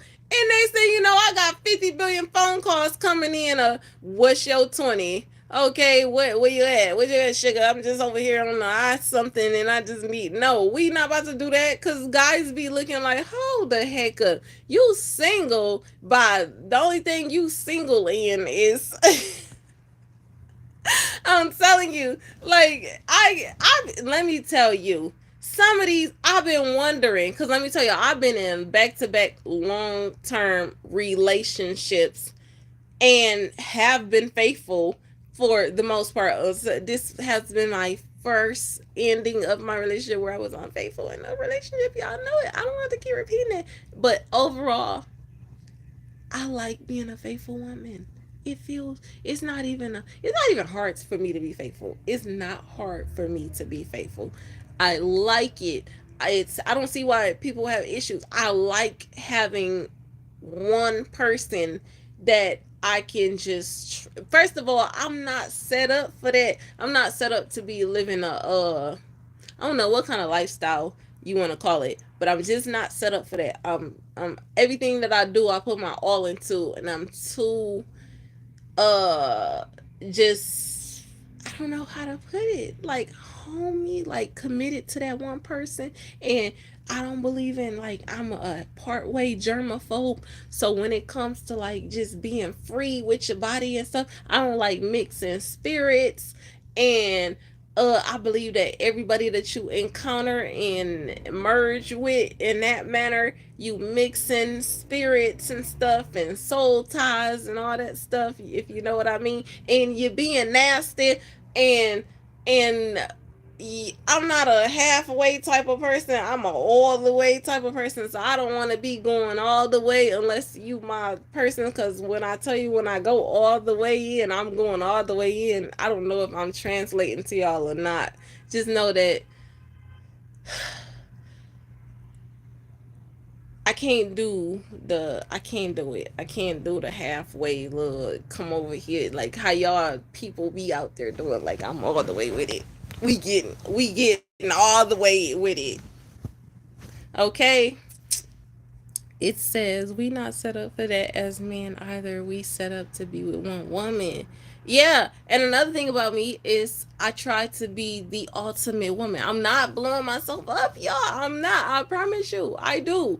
I try to be the ultimate woman for the person that I'm with, even though I'm not the best at certain things. I'm gonna tell y'all what I'm not the best at. I'm not the best cook. I'm not the best because you can't be all. Normally, if a lady is like heavy on her business, heavy, she probably not the best cook. She probably not the one that's in trying to learn the latest recipe of how to make smothered oxtails and so on and so forth. If you are that lady, then you need a trophy. If you that lady that can be in the kitchen with the jiggly arms and throwing down for your man and running a business and doing all that, I'm trying to get like you. I'm trying to get like you, because that's been one of my things that I said I was going to do before. Some things you want to do before you find a man, and y'all like, hold up, you got to hold her. By me being a parent, it has helped me, because when I was just me or whatever, I didn't have to. Oh, and I've always been with guys that can cook their butt off. They can cook their butt off. You want to know something? I think I need a guy that can cook. I need a man that can cook. I promise you. That's why it's like the chances of me running into, like, finding a guy, a big guy, probably like a bigger guy, like a chubby to big or whatever, not like super big. It probably is highly likely. Y'all probably gonna like, what? She even went from a big guy to a big guy. Y'all, it's probably highly likely because most big guys can cook.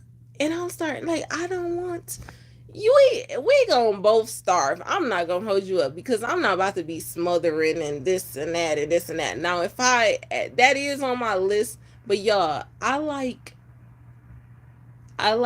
if that. I hope it runs a lot of y'all away from my inbox, because, like, yeah, it's not that I can't cook, is that I'm not that passionate about cooking to the point where women just got it all. But guess what, baby? I can afford some nice food. and but I do believe in home cooked meals, and I do cook home cooked meals for myself and my daughter. But sometimes we just be like, we like trying different restaurants. First of all, like, I plan on going out. I'm not about to be in the kitchen every day slaving and everything. We about to be going out. We about to be some food connoisseurs. We're about to try this, try that. Let's go out. Let's dine out and do that. And I don't care what y'all say about COVID and all that stuff. No, I'm not trying to be at home slaving in no kitchen. This is modern. This is 2022. And if y'all mad about it, first and second of all, I'm trying to make sure that the person that I am with,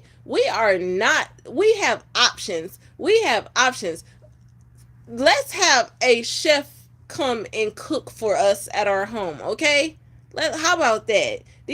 I'm not trying to be that woman. I am unapologetically not trying to be that woman that is in the kitchen every day cooking and stuff. I will clean, I will cook, but I'm not about to be giving you smother. Sorry, bye bye. That's why I'm looking for a higher somebody that can match my energy, and we're about to be having, what do we feel like eat? Let's call chef such and such over here to lay it out for us. Because guess what? When you, it's a lot of people that's living that life, and I'm trying to live that life, and I'm not gonna settle for just anything.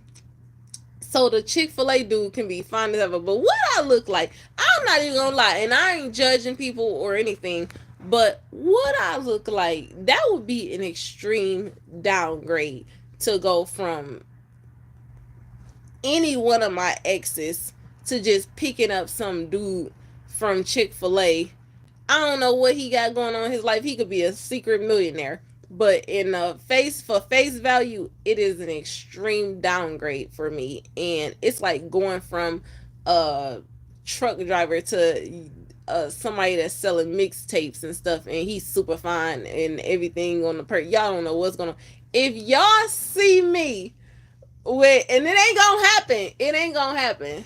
It's not gonna happen. I know it's not gonna happen. But I'm just saying, if y'all see me go from my exes, who they are, to some dude, and I come on here and be like, y'all, it's your girl Sunshine, and this is DJ. He's selling mixtapes and DVDs and this. Y'all better know.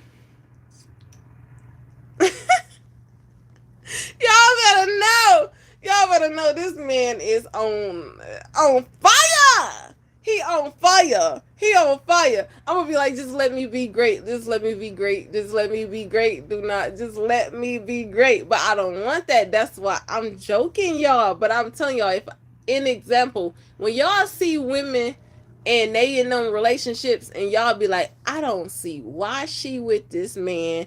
He don't match her. He the complete opposite. And what does he have to offer her? And why did she do that? Y'all better read between the lines. Okay. Y'all better read between the lines. But I'm not gonna do that. No, we ain't got time for that. That's toxic. We not about to be getting in situationships. Like, see, what happened was, which y'all didn't know, is this man with the DVDs. Y'all, I'm not about to do that. We not settling for less. What are y'all talking about? I'm trying to catch up. We not doing that. No, we gotta upgrade. Now, I can't say upgrade in terms of financial numbers, because honestly, y'all, well, I can say it and I can go for it, but I'm not gonna do that. I'm not gonna be like, oh, he has to make this amount or this and this and this or whatever, because you never know who you will find that they might have a salary type job in a good career that just doesn't come close to trucking, and they may be an overall good person and be your best friend and satisfied to a certain extent, but it won't be Chick-fil-A. I'm sorry. Like, for instance, It may be a nurse or somebody, or like that's a good field, or a different kind of a engineer in something. Like you never know. It's just not gonna be Chick-fil-A. Cause guess what? One thing, the reason why it's not is because I am a builder, verbally and physically, and I just don't feel like building a man up from Chick-fil-A. I don't feel like having to explain to him that he can do better than Chick-fil-A and I'm approaching 30. I just don't feel like doing that. So, and that's for somebody else to do. I'm all about building. It ain't nothing about what that man is doing in his life at that time. I'm just not ready to be trying to build from there. Women are helpers. We better whatever you give to me. And I feel like that's kind of, I'm a little bit too old to be building a man from Chick-fil-A and trying to get him to be a leader, the leader of my household at Chick-fil-A. I'm going to be like, you know what? You can go over to KFC. They hiring for this. No, I'm not doing that. We not doing that. Okay? I don't care how fine you are. I'm not building from Chick-fil-A. So, if y'all don't get mad when y'all see a girl say, "Oh, I'm open to talking to business other businessmen or a career guy," because who wants to work with, who wants to start from there? That's not me. A person that has put in work. And let me tell you something. If I put in the work and I slaved and hustled and worked my butt off, then guess what? I'm looking for somebody to match my energy. To match my energy. But you don't have to match it to the extreme, because I was just thinking today, y'all. Can y'all imagine two extreme entrepreneurs being together? Like, y'all, we would never shut up. Like, we would never shut up. We'd probably be up to, honestly, that's a lie. I was actually in a relationship. My ex, before my ex, was like that, where we was just business, business. When I tell you, it was like a dance, like a salsa. But y'all do not get it twisted. If I mention this person, don't be like, well, why don't you just go back to him? No, it's a no for me. It's a no for me. So I can't. That just answered my question, because I was thinking that today. I was like, can you imagine being with like a serial entrepreneur? Like, man, we probably be in bed just like thinking of, like, you know what? We should wake up and start a sugar company or anything. That's how you be. Maybe I do. That's why I like businessmen and entrepreneurs, because that's a whole vibe. Can you imagine it's like sitting in a freaking tub with somebody and y'all just lay back sipping on wine and y'all just talking business and reevaluating your business, like everything, and seeing how, talking about growth and everything. That's a vibe. That's a vibe. So if y'all see me saying, "Oh, I'm looking for a business guy or a businessman," don't hate on me. Do not hate. Your girl needs that for a reason, because I need somebody to match my energy, match my vibe, be my friend. How can you be my friend? You gotta like what I like. What do I like? I like business. I like making money. You can't be an unproductive person. You can't be, you gotta have some ambition. You gotta have some vision. You gotta have some vision, because it says, for lack of vision, my people perish. So for the lack of vision, my people shall perish. So if a man don't have no vision, and I be heavy on the vision, you don't have to have it.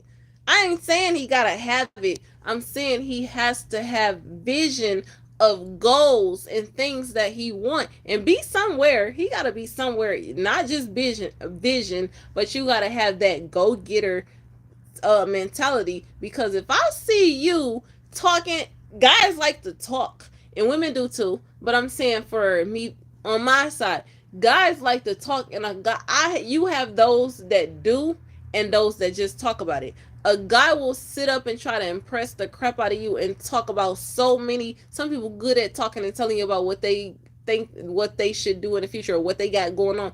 But let me tell you something. I will watch you and keep watching you and seeing how many steps towards those goals.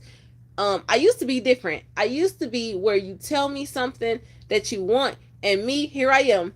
Oh, I'm about to help you do this, and I'm about to figure. Next thing you know, I'm doing all kind of research overnight. I didn't told you figured out what kind of license, everything to get that business. You can't be doing that. No. Sometimes you gotta sit back and be like, hold up. You take a step first, and then I'm gonna help you. Cause in a business right now. Hold up. What happened with my live? Cause it just went down. Okay. Let me read some of y'all stuff while it's coming back in. Let's see. I see you, Brian, with the 100s. Too fast with the second one. That's all. In a way, I agree. The last woman told me she was faithful, pulled me on the side, and tried to take my. Oh, why do I read the wrong comments?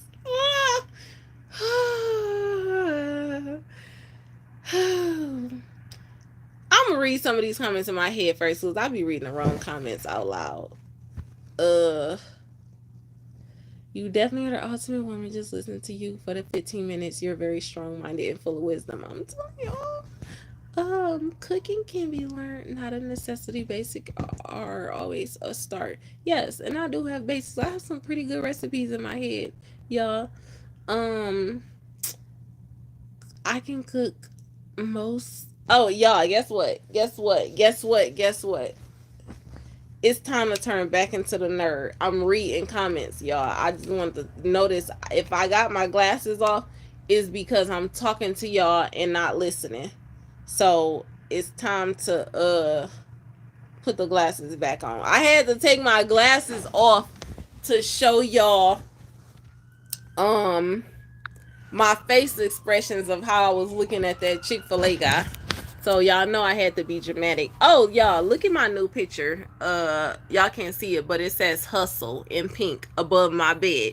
It says hustle, and I got two other. Y'all didn't see that last week, but I put it up so that every morning when I wake up, I can see the word hustle, and I can remind myself. And if I go to my little office area, I have pictures about being a girl boss, all kind of stuff. But I wanted to put hustle above my bed so that when I wake up, it can remind me, get to work, get to the money, get to work, girl, get to your goals. And yeah, I'm reading, y'all. I'm catching up. Let's play catch up. Oh my god, some of y'all guys. Hey, uh, I'm waking my daughter up, y'all. That's me, the chef. Smokestack, LOL, 6'4", 213 pounds. Okay. The description sounds nice. Let me keep going. Nah, I don't know how to make cereal. I'm not cooking for nobody no more but myself. Well, you gonna be by yourself, man. Or you might find a woman that can cook for you, and then y'all can cook for each other. That can take care of you so you can focus on your daughter. I'm still gonna run a business at all costs. What I don't need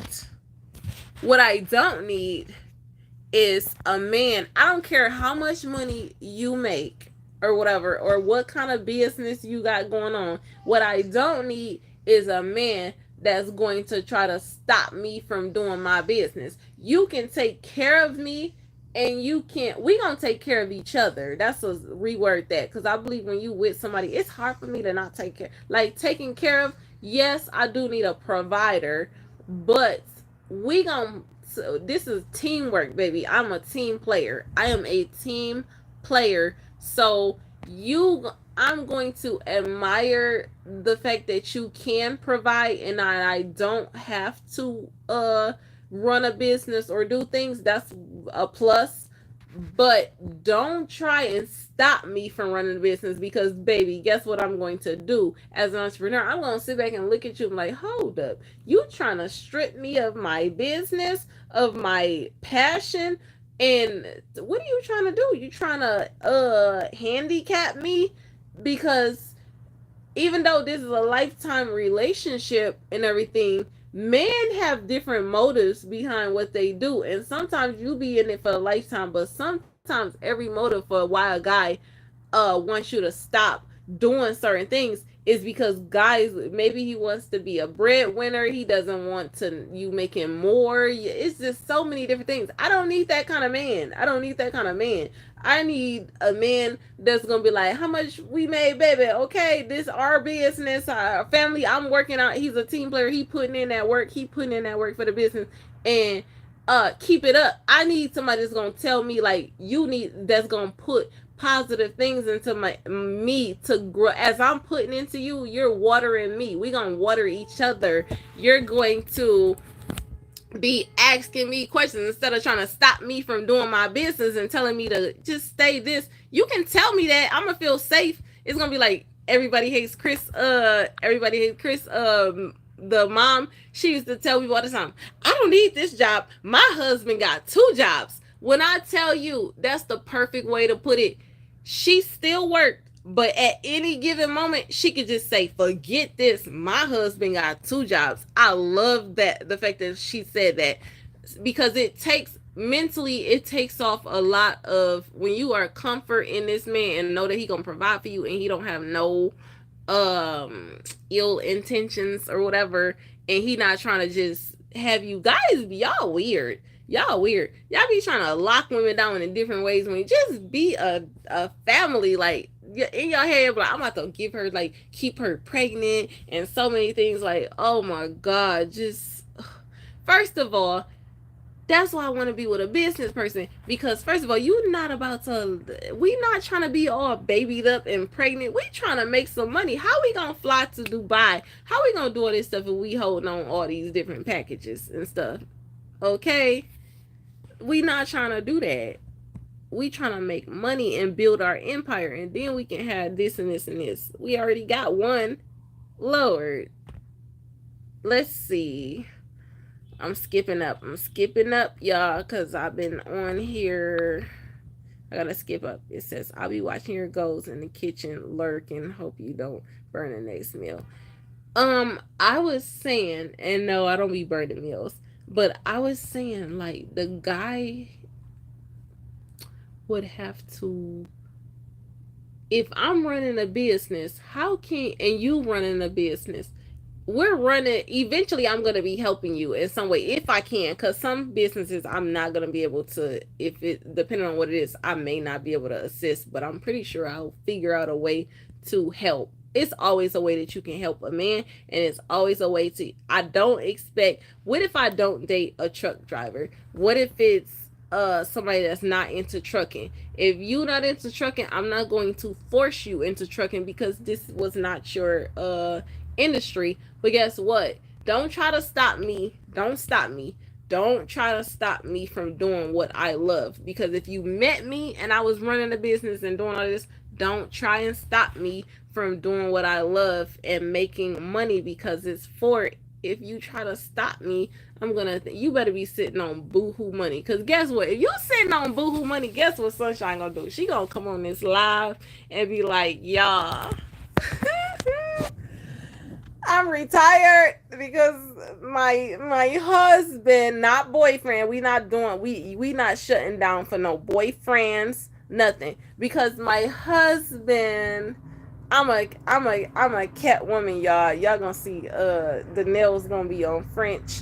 The, even though I need my nails done right now, y'all, but anyways, I'm going to be sitting up with, okay, just know I'm gonna be a cat woman. Like, just know that. Just know that. I will transition.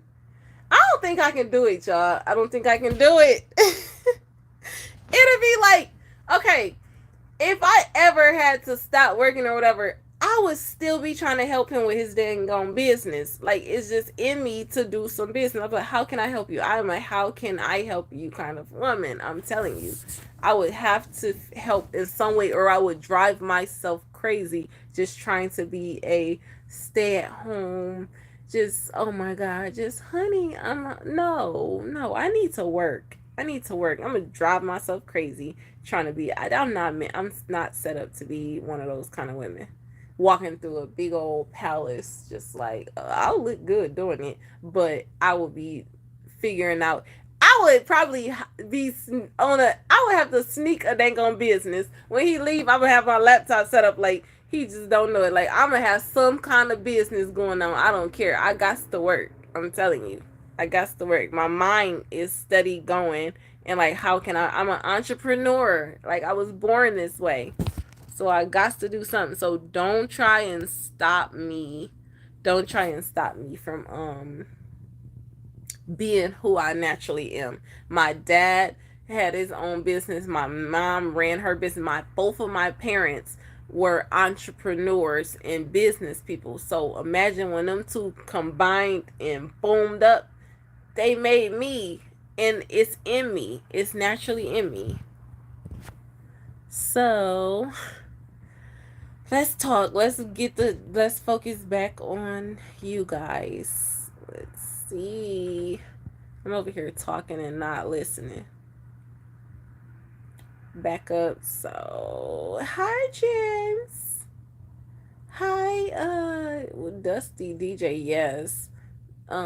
Jimmy, a classy guy would show you better. You have an old soul, sunshine. I'm glad y'all are feeling that because I'm telling you.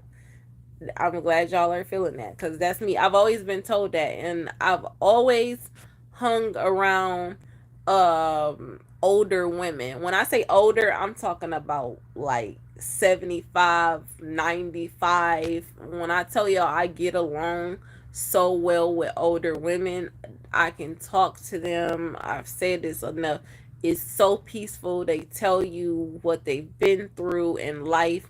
Like I love being around older women and everything I do. I used to crochet with them, like so many things. Like I just didn't pick up on the cooking part, on the heavy on the cooking part, because they used to spoil me and cook for me. Okay. Um,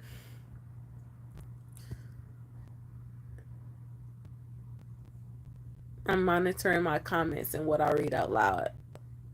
My baby mama destroyed my life at 26. Now I'm trying to get back on track and get my CDL back, and I'm 32. Sometimes a guy need help getting back on the right path. In order for you, Joshua, uh it says sounds like a scammer over a drug dealer. Females love scammers. We don't want no scammer. Remember I told, because unlike drugs you don't get beat up. We don't want no scammer. Now if a man tell me he out here scamming on credit and doing all kind of stuff, however way he's scamming, no, because I just told y'all whatever you put out into the world you're going to get back. And I've always believed in, we want somebody that does honest business, cause not no conniving businessman. I said businessman. I don't want no conniving businessman. Oh my God, forget that. I don't want to be building wealth on the backs of scamming people.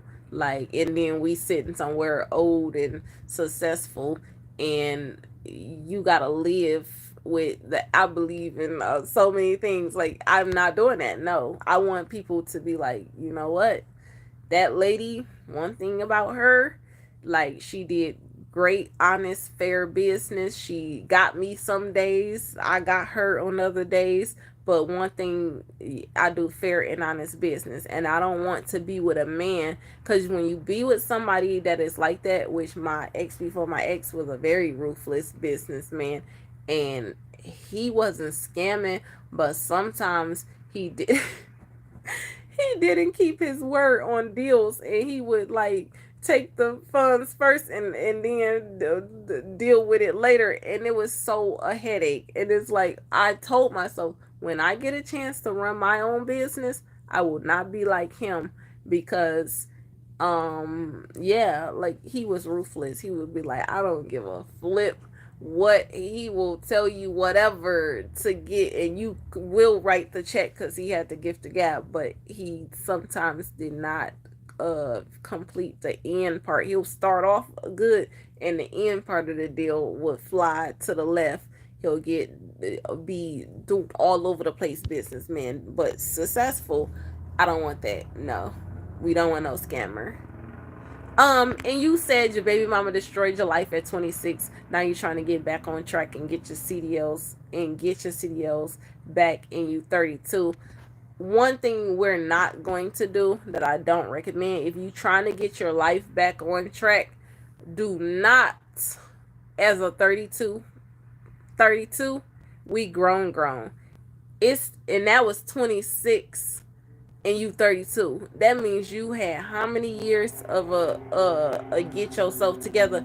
It's getting a little bit too old in time for you to be still blaming your baby mama. You can come and slap me through the phone if you don't like what I got to say, but I'm just telling you, sometimes it's time. It's been a big old gap now. It's time to own up to some responsibility and accountability on your own actions, and take accountability for what you did while after from 26 to 32, because that's not good. I wouldn't even have written that. You got to take accountability. You a grown man.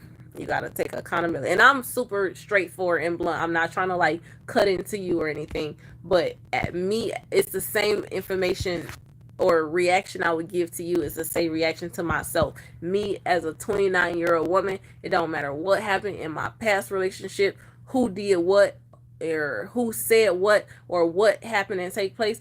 I'm taking accountability for my actions and how I live my life from that exit, because guess what? Time is very short and it goes by very fast. So it's time for you to say, forget her, what happened, forgive and let it go, and move forward and focus on you and getting your life together. And sometimes that's another thing. As a man, because women can be taken care of, and it's kind of like, ooh, it's a tough subject.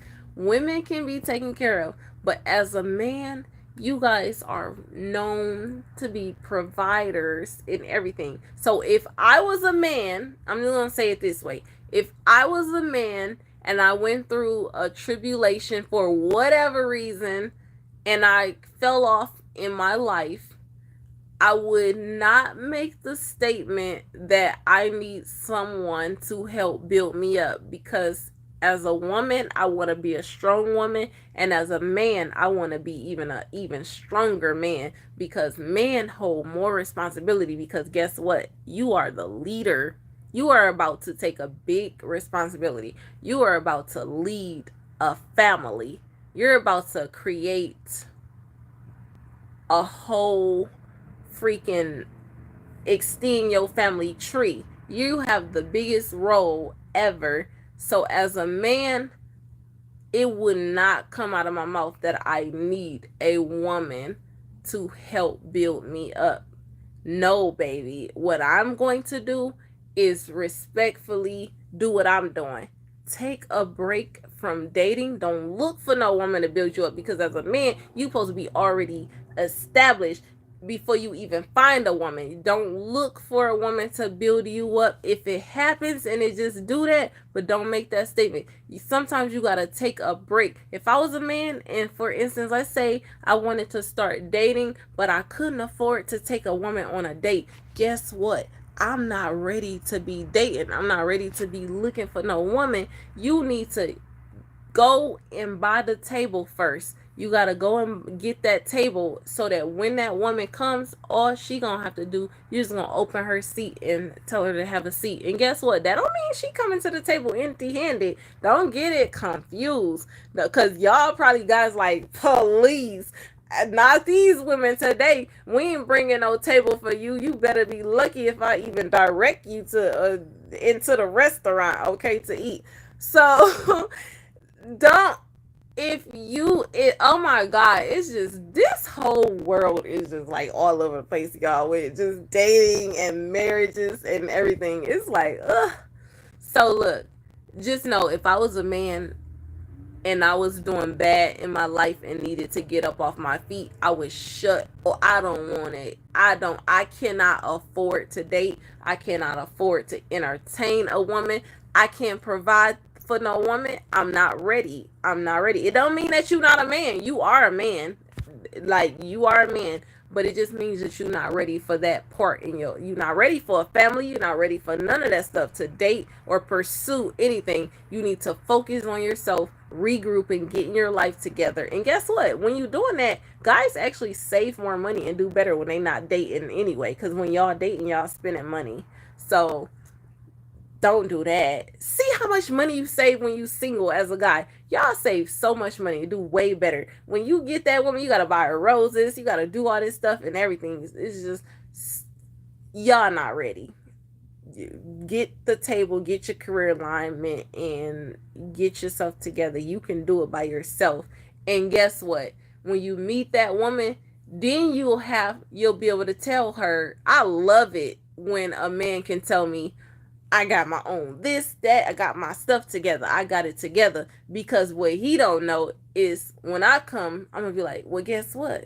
Me too. So now let's put your side with my side and let's put it together and we gonna be an ultimate duel, okay? So that's how it's supposed to be. But I'm not ready because of just I need to get my family in terms of like my daughter, and y'all know I said I was getting her ready for transitioning to school. I'm distracted with business and I'm focusing on myself, selfishly focusing on myself.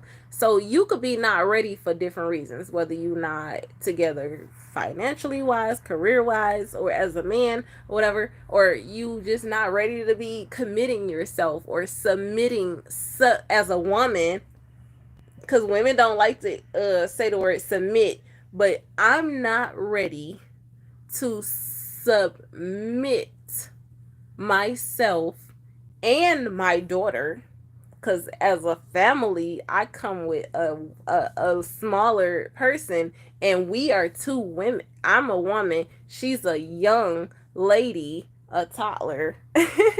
And guess what? The man that I submit to, I am submitting my daughter to as well, because he's gonna be her stepdad or whatever. So is she ready for that? Am I ready for that? Are we ready for that? Okay, to submit because the guy is the head? No, no, we're not. So since we're not about to be rushing into things and doing that. Okay. I might talk. I hope we got some females in here. And if you a female in here and you disagree with what I'm saying, go ahead and tell me. We not. I'm gonna be like, girl, I understand. I understand. Okay.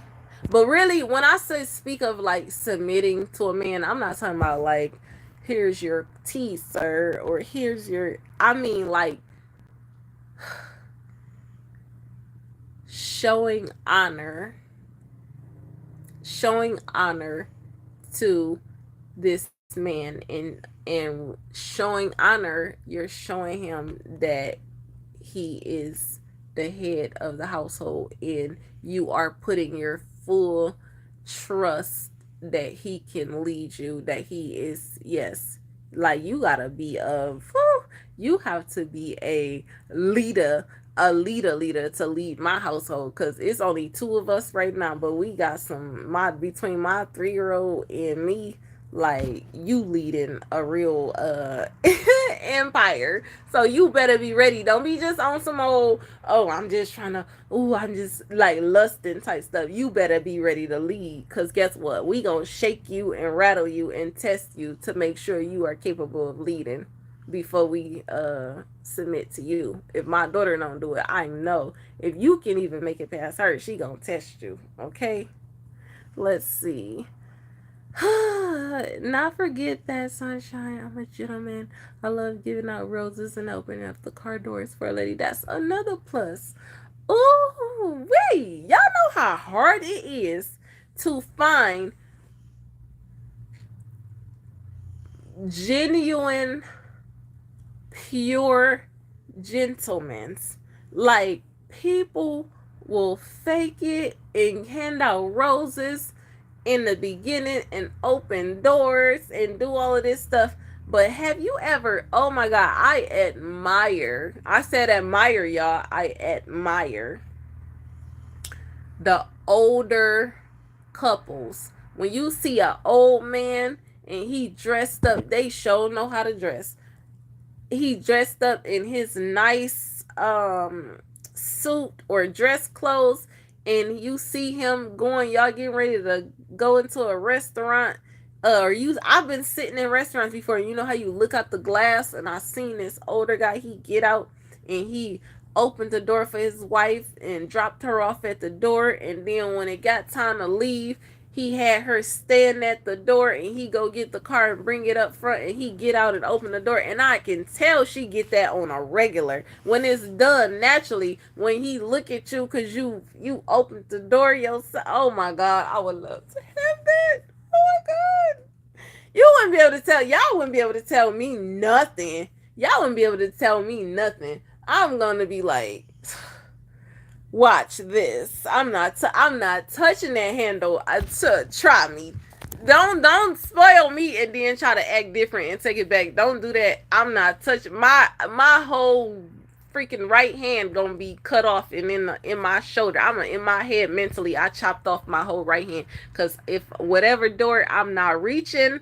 I'm looking up from now on.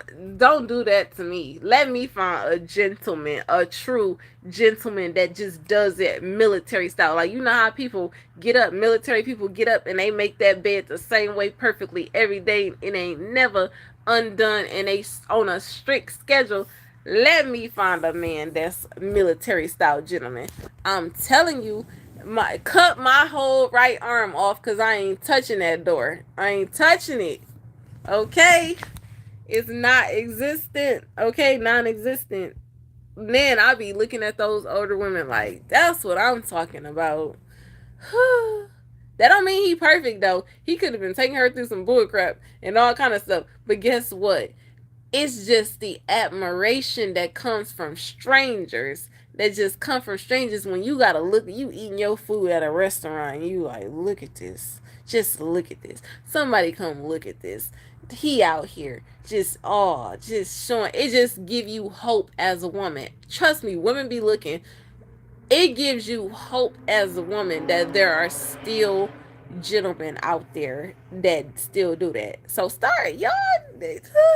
Thank you to the fathers that passed it down to their sons, because it has to come, that kind of gentleman stuff, I'm convinced it has to come from, if you got it as a male, you had to be watching a man, another man do that to your mom, show your mom. I'm telling you, those kind of gentlemen were, they watched it all their lives. Like, it don't just happen overnight. You don't just wake up and be like, you know what, I'm gonna be an extreme gentleman. No, you saw your daddy do it, you saw your uncle do it. Like, thank you to those guys that's showing men how to be real men and how to show honor. All of that comes in showing honor and being a gentleman to each person and showing honor to each other. Oh my God. Oh my God. Preach. Amen. Church. This is why I just date only been home a year in a month. But I still focus on me. I don't want to spend all my money on any relationship that isn't real, respectfully. Yeah. And guys, y'all spend a lot of money dating females, and a lot of these women be really just trying to get a meal, honestly. And what y'all should be doing is stop thinking with that and thinking with this and start. All you gotta do is stop thinking with that and think with this and converse more. Converse more. I do not care how long you spend talking. Let me tell you something. And me and my time spending talking to these random people that I just been talking to get by the day in conversation, I don't know them, they don't have my number or nothing.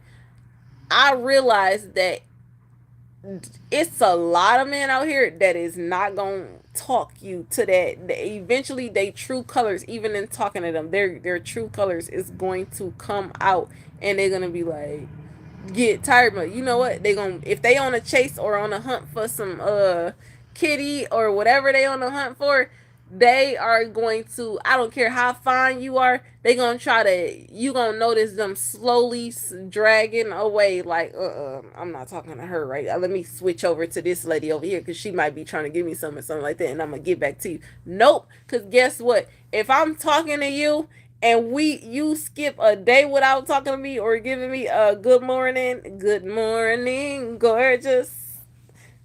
Oh, that's Who sing that song? Good morning, gorgeous. If you skip one day without checking in with me, and we are like getting in the, oh, guess what? I don't know you no more. You never existed, cause I don't care. Like, what the heck? Cause when we do get together and we be together, imagine being with somebody that they ain't don't talk to you every day. I'm sorry. I'm a truck driver. I got about 3 different headsets. If you don't check in with me in a full 24-hour period, I'm moving on to the next contestant of conversations. This membership that you had of getting to know me has expired. Okay. Let's see. Do you do you have a dream car that you would like in the future? Why are you trying to buy me a car? Oh my god, we got Oprah Winfrey in here. Um,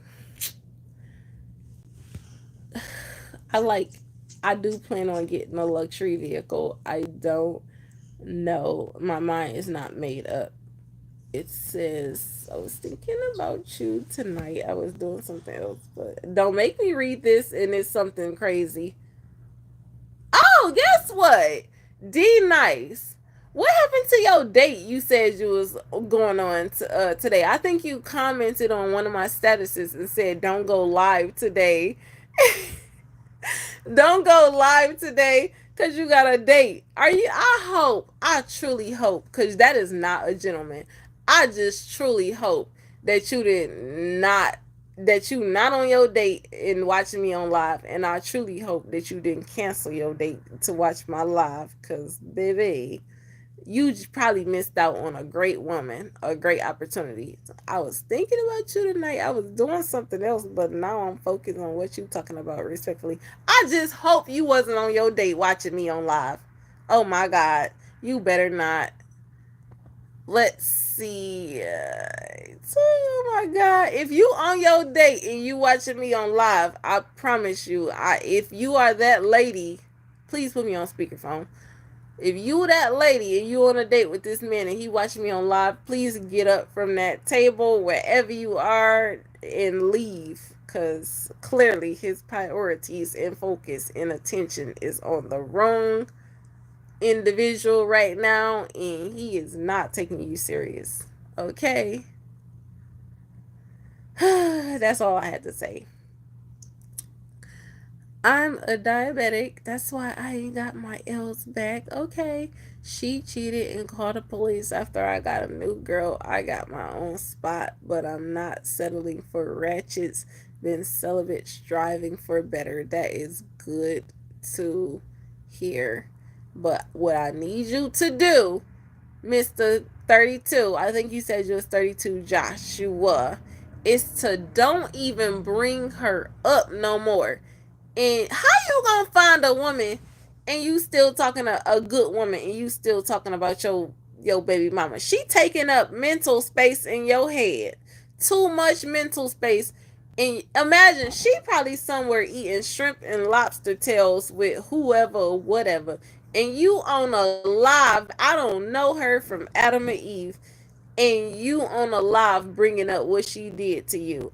If you want to growth, experience growth and move on, and sometimes I'm preaching to myself. I'm not just preaching to you, I'm preaching to myself. If you want to move on and really grow in your life, you can't be bringing her up and what she did and what's going on or whatever, even if it's in your mind and it's she taking up too much mental space in your head. You need to clear her out. You need to control alt delete her out of your mental. It should not be typed what she did. You need to move on. Y'all not together no more. You need to move on. I'm preaching to you and me. Don't talk about your career and your growth and what you got, and don't bring up, if you trying to look for a woman, don't bring up another woman. Don't do that. Don't bring up your ex and what how she hurt you and stuff like that. You need to stay single too, because if you hurt right now, you need to stay single and heal from that, because if not, you're gonna be bringing that hurt on as baggage. That hurt is gonna be transferred as baggage, and you're gonna be dropping baggage on that future woman, and you're gonna be missing out on a good woman, because nobody wants You 32. So if you meet a 30, if they get the 30 and up club, we do not want baggage. We do not have time for baggage of any kind. We have fully women mature early. When you, I swear, the closer I get to 30, I do not care personality, and I have less tolerance for anything. So let me tell you something. When I'm talking to these random people, the minute they start talking about another lady or the ex or something like that, guess what I do? Swipe. I don't no longer want to continue this conversation with you. So I'm telling you right now, you are running women away from you. You running women away from you. So you might want to just eliminate her out your. She taking up too much space in your head. That's like women. Imagine us being on a date and I'm sitting here talking about my ex the whole time and how he hurt me or did this. Like, don't do that. You taking up. He taking. That man is gonna think, oh, you must still got feelings for him, or you must this because you keep mentioning this is about us. That's no. And then when you say baby mama or baby daddy, oh, people already don't want to deal with baby mama and baby daddy drama. That's why some of these men is looking for women with no kids and everything, and women that are 30 and up. Some of us be sometimes looking for men with no kids because the same way we don't want to deal with, no, we trying to be have a peaceful relationship. So stop it. Cut all that out. Cut it all out. Even if you and her ain't got a good relationship, cut it out because it's baggage. You running the people away from you. I always been a gentleman with ambition. Now I drive Bentley and Benz's, lowriders and bikes. That's always been my hobby. Okay, James. And I be driving if you do, congrats. But it's funny because it's like how guys be dropping like little hints and stuff. Like if you do drive that, congrats. Like, okay, she didn't call me, so I'm home. No, Diva, I'm chilling right now. Oh, she stood you up. You got stood up. She did not call you, so you home and you chilling right now. You got stood up. D nice, say it. Tell the truth. Did you get stood up? She on my IG and I have her number, but I don't chase females. I respect them, but I'm focused on my business. Oh man, it sounds like you got stood up. um Never talk about your ex, never ever ever facts. Like when I'm on a date, oh, and especially me, when I do go on a date and I'm childless, I'm gonna be just through the roof at that. The fact that I have a babysitter, imagine me getting a whole babysitter and going on a date for this man to talk about his baby mama or his kids, and I just got rid of mine. Oh baby, no, no, no. And guess what? My personality, let me tell you what I will do. I'm already prepared. Baby, I got Lyft on speed dial or however I showed up and arrived. I'm not even gonna hold you up. If you start talking some unnecessary stuff, you wasting my time. I'm not gonna continue the meal. If my food is good, if that food delicious, I will continue and block. That's what, having a 3-year-old, I am a master at blocking out conversations. So I will, oh wow, really you? And I will tear my food up just to get through that. And oh wow, that's unfortunate. I will, oh wow, really you to death. If you hear me saying a lot of oh wows and reallys, and I'm just like, oh, this food is so good. Like, but when I get done, when I get full, guess what? I am going to go. I'm paying my own separate. I'm gonna go up there and be like, I'm not saying nothing to you. I don't care. Call me ruthless. I'm going to pay my ticket and I'm going to get in my car and drive away and not talk to you again. If I ever, I'm not gonna explain to you anything what I went through to give you my time and attention. I'm leaving. It's zero tolerance. I'm on to the next. I'm telling you, I'm not doing it. And y'all guys gotta start doing that too. These women that be bullcrapping y'all can't do it because y'all be having like, I'm telling you, I'm being ruthless when I do get into the dating realm. I'm telling you, if you own the bullcrap, the drama, the this, oh my god, I'm my get out of there gang. You better hope that food is good because that's the only thing that's keeping me sitting there. That's it. Thank you, William. Oh my God, D nice. Maybe, I don't know. Welcome to the Bat Cave. You're a good cook. Oh my God, y'all. It's something about a man that can cook. It's something about a man that can cook. So attractive. Like, I'm telling you, a man that can cook. The same way, I don't know, it must be the same way y'all feel about women that can cook. But a man that can cook, oh my God. Or a man that just like just wanna see it. A man that can cook is gonna always that loves cooking is going to present you food and try to decorate dishes and stuff. A man that can cook, guess what I'm gonna do as a woman? Because I'm not the best cook, but a man that can cook, I am going to compliment the crap out of you because I'm gonna want you to keep cooking. And I'm baby, what you cooking, daddy? Oh, some. Okay, what we eating? Baby, you cook it, I'm feeding it to you. We gonna share the something. It's gonna be even. I'm telling you, a man that can cook. Okay. Well, you cook me some food, I'm gonna try to push you and make you feel so special so you can keep doing it because I love to eat and I love being fed and it's just like whew. So that's why I said the chances of me like something about somebody saying, "Oh, chef, this." I'm like a chef. When a guy say that, I'd be like, "Ding!" It's like, what is that one thing that if a woman tell y'all about her, what is that one thing that you just be like, "Ding!" That's what I'm talking about.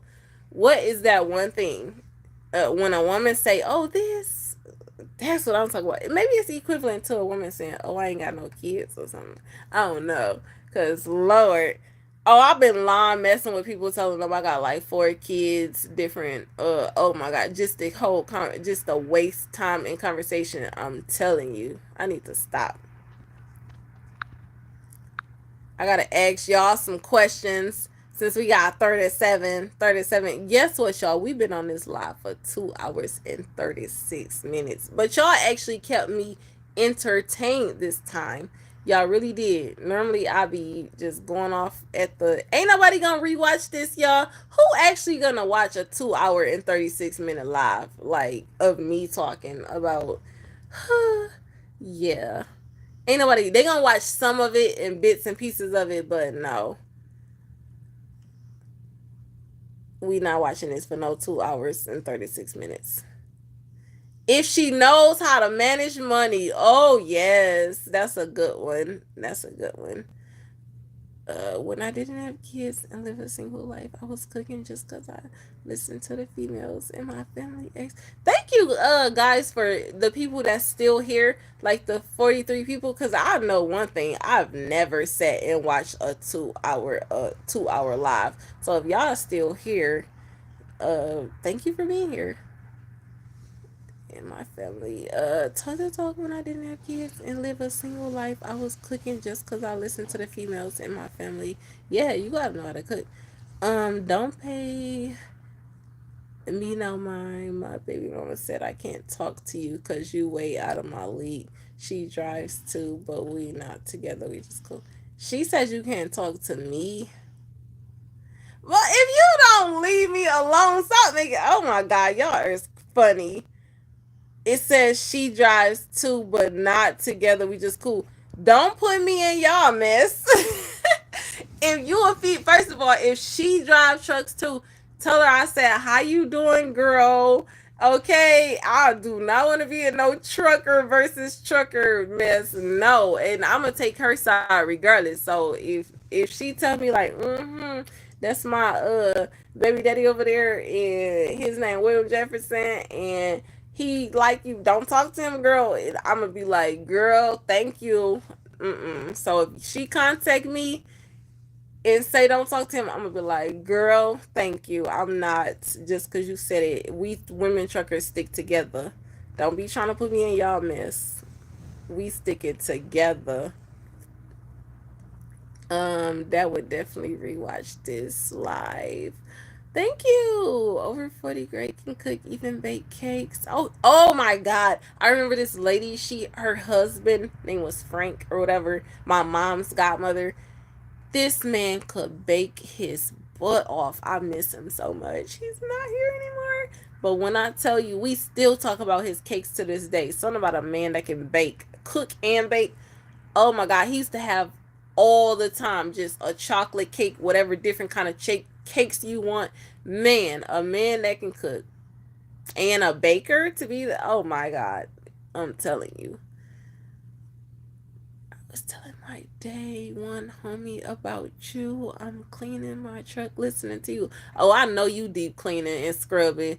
If you cleaning your truck listening to me, I know. I'm glad I can keep you entertained. Thank you, BJ Bugatti. Do you have a video with the step-by-step guide to going owner op? No, but I might make one for you. I got one to how to start a trucking business, so that's the same. Go watch it. It's so many people watched it. I think it got over 100,000 views, maybe even more than that. Go through my videos and look up the videos where it's like how to start a trucking business. That's the same as being an owner operator. And it's very informative. If I'm long-winded, trust me, I went in deep and thorough on that video. So go ahead and watch it. How to get your authority, how to start a trucking business. Watch all those videos. Those are the main ones. The ones with the most views, you're gonna get a lot of information. Also the how to pass your inspection. I'm telling you, you're gonna get much information. Let's see. I can make a meme. Oh my God. You might be my ex in disguise. So look, did not tell we not on a date, y'all. We're not on a date, so I can say this. When I tell you that man could make some two things, mac and cheese, baked mac and cheese, can't even my own mother. And if you watch, she watched my videos. Even my own mother had to give him his props because he actually gave her another. And this lady has been historically famous for her mac and cheese and her collard greens. Them two things, untouchable. But when I tell you, when I had my little family birthday, my daughter's birthday, and my family came over, him and her both made their own separate mac and cheese. They was in there making the mac and cheese, and they talking about when you can make some mac and cheese, y'all going over ingredients. He talking about some. He said he was cooking the mac and cheese, and my mom like, no, you not cooking the mac and cheese. And she like, okay, I'm gonna get this man because he like, I got this. And I'm like, ma, you make some his mac and cheese. Y'all two gonna have to war it out in this kitchen. Okay, I've been waiting on this day. So they get to going over cheeses and what they use and how they process and everything.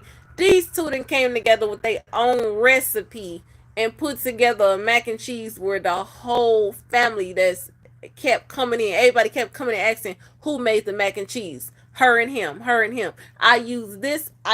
We added this agreement so that when they separated, it's like they both just took their mac and cheese to a whole new level. And when I tell you, between them two, mac and cheese and banana pudding, but those two main things that I like, could make.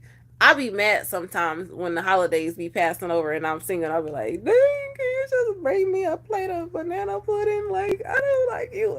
Do I get baby mama rights and anything? Like, can I get some banana pudding? Like, oh my God. Imagine, that's one thing about dating a cook.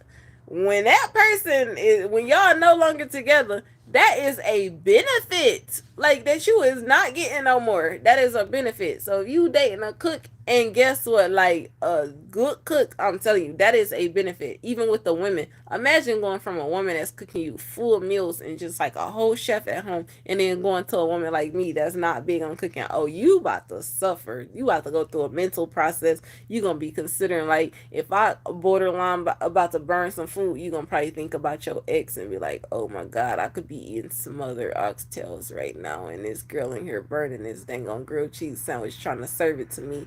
I'm about to have a mental breakdown. But anyways, I don't burn grilled cheese sandwiches. But I'm just giving y'all an example. Sometimes I don't know how to make banana pudding, y'all, and I know it seems like a simple recipe, but I don't know how to make it. Well, that's a lie. I haven't tried making it. I haven't tried making it, but I feel like if I try making it, it's not gonna be as good as their banana puddings. And I'm not the biggest cook, but I'm a picky eater. Like I know what I like, I know what's good, I know what I want. So if I make some stuff, it's gonna piss me off that I didn't make it right. Like for instance, his mom makes caramel cakes, homemade caramel cakes that are so good. Man, you miss out on so many benefits. Homemade caramel cakes that are so good. When I tell you I tried to make a homemade caramel cake and it came out looking like the most glazed pancake ever. And I was like, you know what? This recipe, as simple as she described it, it's just not, I'm just not a cook. And I'm, this something that it was passed down from a grandma to this person. And I'm just, it just didn't come out right. I made a glazed pancake, y'all. So, but it's not hard. It doesn't hurt to try things, but it be pissing me off when I try to make stuff and it don't come out like the way that I could do everything just as passionate and it just don't come out the same way. I'd be like, what is it about this person? They just got it in them. Like you seen that man sprinkle that salt over his shoulders on that food. That's how they got it. I be feeling like sometimes I gotta do stuff like that just for the meal to come out right. My lasagna is something everyone asks me to make. Ask my mother and cousins and ex fiance's facts. Lasagna is so good. I am a pasta lover. I love pasta. My favorite food choice style is Italian food. I like everything pasta marinated. So if you know how to make a lasagna really good, like you already got some points, buddy. You already got some points. It better not be dry. It better be fully layered. Cause my mom make a mean banana, but lasagna, and she makes different kinds of lasagna. She makes a vegetable lasagna, a meat lovers lasagna, all kind of lasagna. So if you gonna be a cook and see, I don't, you would think I know how to cook. I know how to describe other people cooking and brag on other people cooking.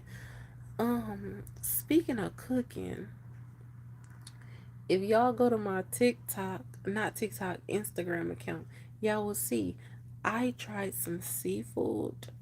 um, some seafood from this chef, and when I tell you it was so good, if you want to see me eat some seafood, it's on IG. I'm not saying anything, but I'm just saying you might want to go watch that video because and check out that restaurant because I heard she was eating corn and it was a little bit extreme, but just go check the video. It's on IG and make sure y'all support of all things. Most importantly, make sure y'all support that person's business. The chef, it's a restaurant place to go. Anyways, back to it says what's with you and oxtails. I'm just saying oxtails because yeah, the other day I had some oxtails. That's why it's the first thing. Like smothered stuff. Like oh yeah, I know what I don't know how to make because I keep saying smothered. I don't know how to make gravy. I suck at it. I've tried to make gravy for a long time. I don't know how to make it. It's something that just makes me mad. I don't care how simple I done got gravy in different ways with the I can't make gravy. I gotta learn how to make gravy before I find my husband.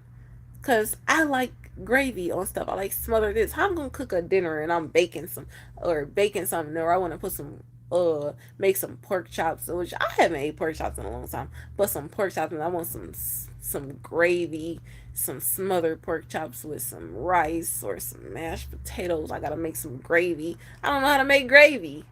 It's not adding up. That's why I need a cook. It's like, no, I'll make it. Can you make me some gravy? Lord, can't give up on the kitchen. I'm not. Hey, Bread Truck Will, haven't seen you in a minute. Well, on this live, you probably been on other stuff. 764. Yeah, I like oxtails, all that good stuff. Turkey necks.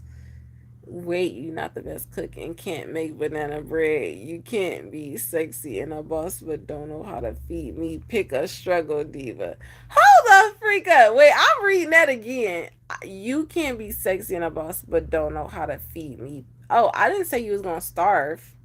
I didn't say you was gonna starve. You gonna get fed. You're gonna get fed. Okay, we gonna eat this cereal, cinnamon toast crunch, and call it a day. For real. We gonna eat this cinnamon toast crunch. No, you're not gonna starve. I'm telling you. I can't make it. I'll check my education tomorrow. I'm going to cook dinner tomorrow. Oh my god. These are reading glasses, by the way. If you're like, oh my god, I went to Walmart and got some reading glasses so that I can read your comments because my vision is getting worse and I really need to go to an eye doctor. I like light gravy for someone that asks me that. I'm not big on dark gravy. Do I like dark? I don't like dark gravy. Would you prefer, okay, hamburger, steak, and gravy, green beans, mashed potatoes, what I made last week? Okay. Uh, salmon and shrimp salad. Yeah, I ate seafood. Not no Frosted Flakes. Frosted Flakes used to make me so mad. I don't know what is it about that cereal. Have you ever had a cereal that made you mad? You know what cereal that pissed me off the most as a child? Mini wheats with the little frost piece on the top of it. Something about mini wheats is like it just sogs up in the milk. It was certain food that just made me mad. White bread used to piss me off. Like if you get some cheap Wonder Bread right before it's about to like on discount and it's about to expire and it just you try to put it. Y'all know we didn't use hot. Well, I didn't because some of y'all probably grew up with some successful parents, but we didn't put hot dogs on buns. Sometimes you might have to break out the piece of white bread and put the hot dog on the bread.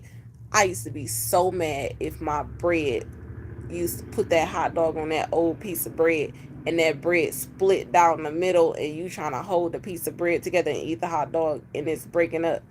Oh my god, I used to cry. I'm not even lying. I used to cry. Like, and to this day, I buy wheat bread. Like the only way I'll buy some white bread is if somebody just said, "Oh, I eat white bread." Um, but to this day, I used to cry if my bread broke up, and I don't even want it no more. Basically, mad. Shining like some pretty diamonds. That's because I'm hot, y'all. I gotta go turn on my AC. But guess what we about to do? It's 2 hours and 51 minutes. As soon as it hit 3 hours, exactly, we will not have an over 3 hour video. We will not. Although it was nice talking with you guys. Great conversation, really. I could have broke this video up into about 6 different videos, but hey, 3 hours, yeah. Thank you guys for being here. Thanks for the 138 likes. If you didn't like, make sure you like. If you don't know how to like, that's okay. If you're not subscribed, make sure you subscribe because I'm trying to get to 45K subscribers. We had like 42 point something 3 or whatever, close to 43. Um, yeah, we're trying to get there. And I'm going to stop this at exactly 3 o'clock. So if you have any questions, last minute questions, random questions, make sure you ask before I get off because I would like to. I think I talked to you guys. I ran out of responses to all your stuff. We talked about food. We talked about what a little bit of what I'm looking for. Just so many things. The Chick-fil-A guy. Yeah. Thank you everyone for coming in here. I'm probably not even gonna stay here for to the 3 hour mark, honestly, y'all. I didn't ran out of talking and everything, and I'm ready to go turn my AC on. My lip gloss is running low, and I still got the glow. Okay, and it's late, and I need to go waste some more people time. Cranberry beans with a slice of smoked turkey wings. Cranberry. Oh, you need to put a comma in that, Victor, because I'm like cranberry beans. Cranberry beans with a slice of smoked turkey wings, kale, and rice.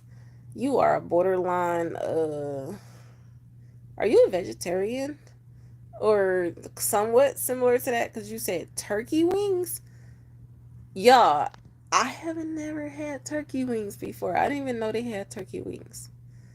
Something going on. Y'all know I'm not a cook. Oh my god, I've never had turkey wings. Now I'm about to be looking up turkey wings. And you said kale rice. That sounds like it's giving very vegetarian vibes. Um, girl, I see that blue magic working. I see that. You got issues. That was funny. Yeah. Did I? Yes, it's that edge control melting down on my forehead. You are not lying. This is a live stream. Are you talking about like somebody been telling me to get StreamYards? And I really don't want to because let me tell y'all something. I'm borderline like I don't want to say rude, but I don't like if I had another person that was on here and we were like conversing. I get asked to get on stuff like that all the time. What my social battery would have been. I get tired of talking to the same person. So I'm talking to y'all. It's a group of y'all asking questions, everything. That person on that live that I would be with, like if they're talking to me, at some point I'm gonna be like, I'm ready to dismiss this, and I don't want to like rudely be like, okay, it's time for me. I gotta go. I'm out. I'm out. I can't talk to one person or have them on the same platform like neck and neck. Or we might not agree. We may not agree on a certain topic, and then guess what? I just naturally have to like say that I disagree, and it's like no, I can't be on stuff and agreeing to it. We don't know how the conversation is gonna go. It's gonna go left. We could be talking about trucking, and next thing you know, they say something, and I'm gonna say, well, you know what? I'm gonna have to disagree with that because this, and next thing you know, they like, ugh, why can't I? I'm a one person platform. I'm telling you, I am a one person platform. It's not meant to me because I'm like Jernay Smollett when she was on the great debates. I will debate on topics, especially trucking topics. And you guys may like it, but I really don't want that with trucking on platforms because when you debate with people, it's never positive. It always turns later on into drama, and we're not doing that. So I will not be debating trucking topics on a platform. I will debate with you guys in my comment section all day long, but I'm pretty sure none of y'all is not gonna go later on and make a video, a diss track on me because and say, well, Sunshine this, and we got into it in her chat room. Keyword in her chat room. So you don't have to agree with everything that I say, but you will respect what I say, and you will agree to disagree. Okay. So thank you all for being here. Um, you did not miss. You have been a great part of the conversation, and you have been in a big chunk of the conversation. Any females that were in here, thank you for visiting. Thank you for asking questions. Thank you for interacting and feedback because I am trying to attract more women. Uh, let's see. Last minute, we got 3 more minutes, y'all. 3 more minutes, so y'all can just say y'all good nights and good mornings and whatever time it is, whatever time zone y'all on. Yeah. Yeah, I can't have 9 people on that once because guess what, y'all? I will not be able to control the dang on conversation, and I will be all over the board. I might start talking about some people roasting because I'm very like goofy, and I it's gonna be a hot mess. I'm very goofy, and I will say somebody will be debating with me about trucking, and if I feel like I'm not on the head of the conversation, then I'm gonna find something and start talking about they beard and how come they beard and they stuff they sideburns won't connect, and then we're like, girl, you so childish, like you just need to grow up. So I can't be on platforms with people because I'm very just, yeah, I'm a one woman platform. Okay, and y'all would see more of my personality with that. 9 people. Oh no. If you beat me on the trucking debate, oh, I'm gonna talk about your hairline. I'm telling you, and you can talk about me too. I don't care. It's just how I was brought up and how I do with my friends, even business friends. When we talking and going back and forth, we talking about everything. We gonna roast each other and everything. Yeah, it's time to go.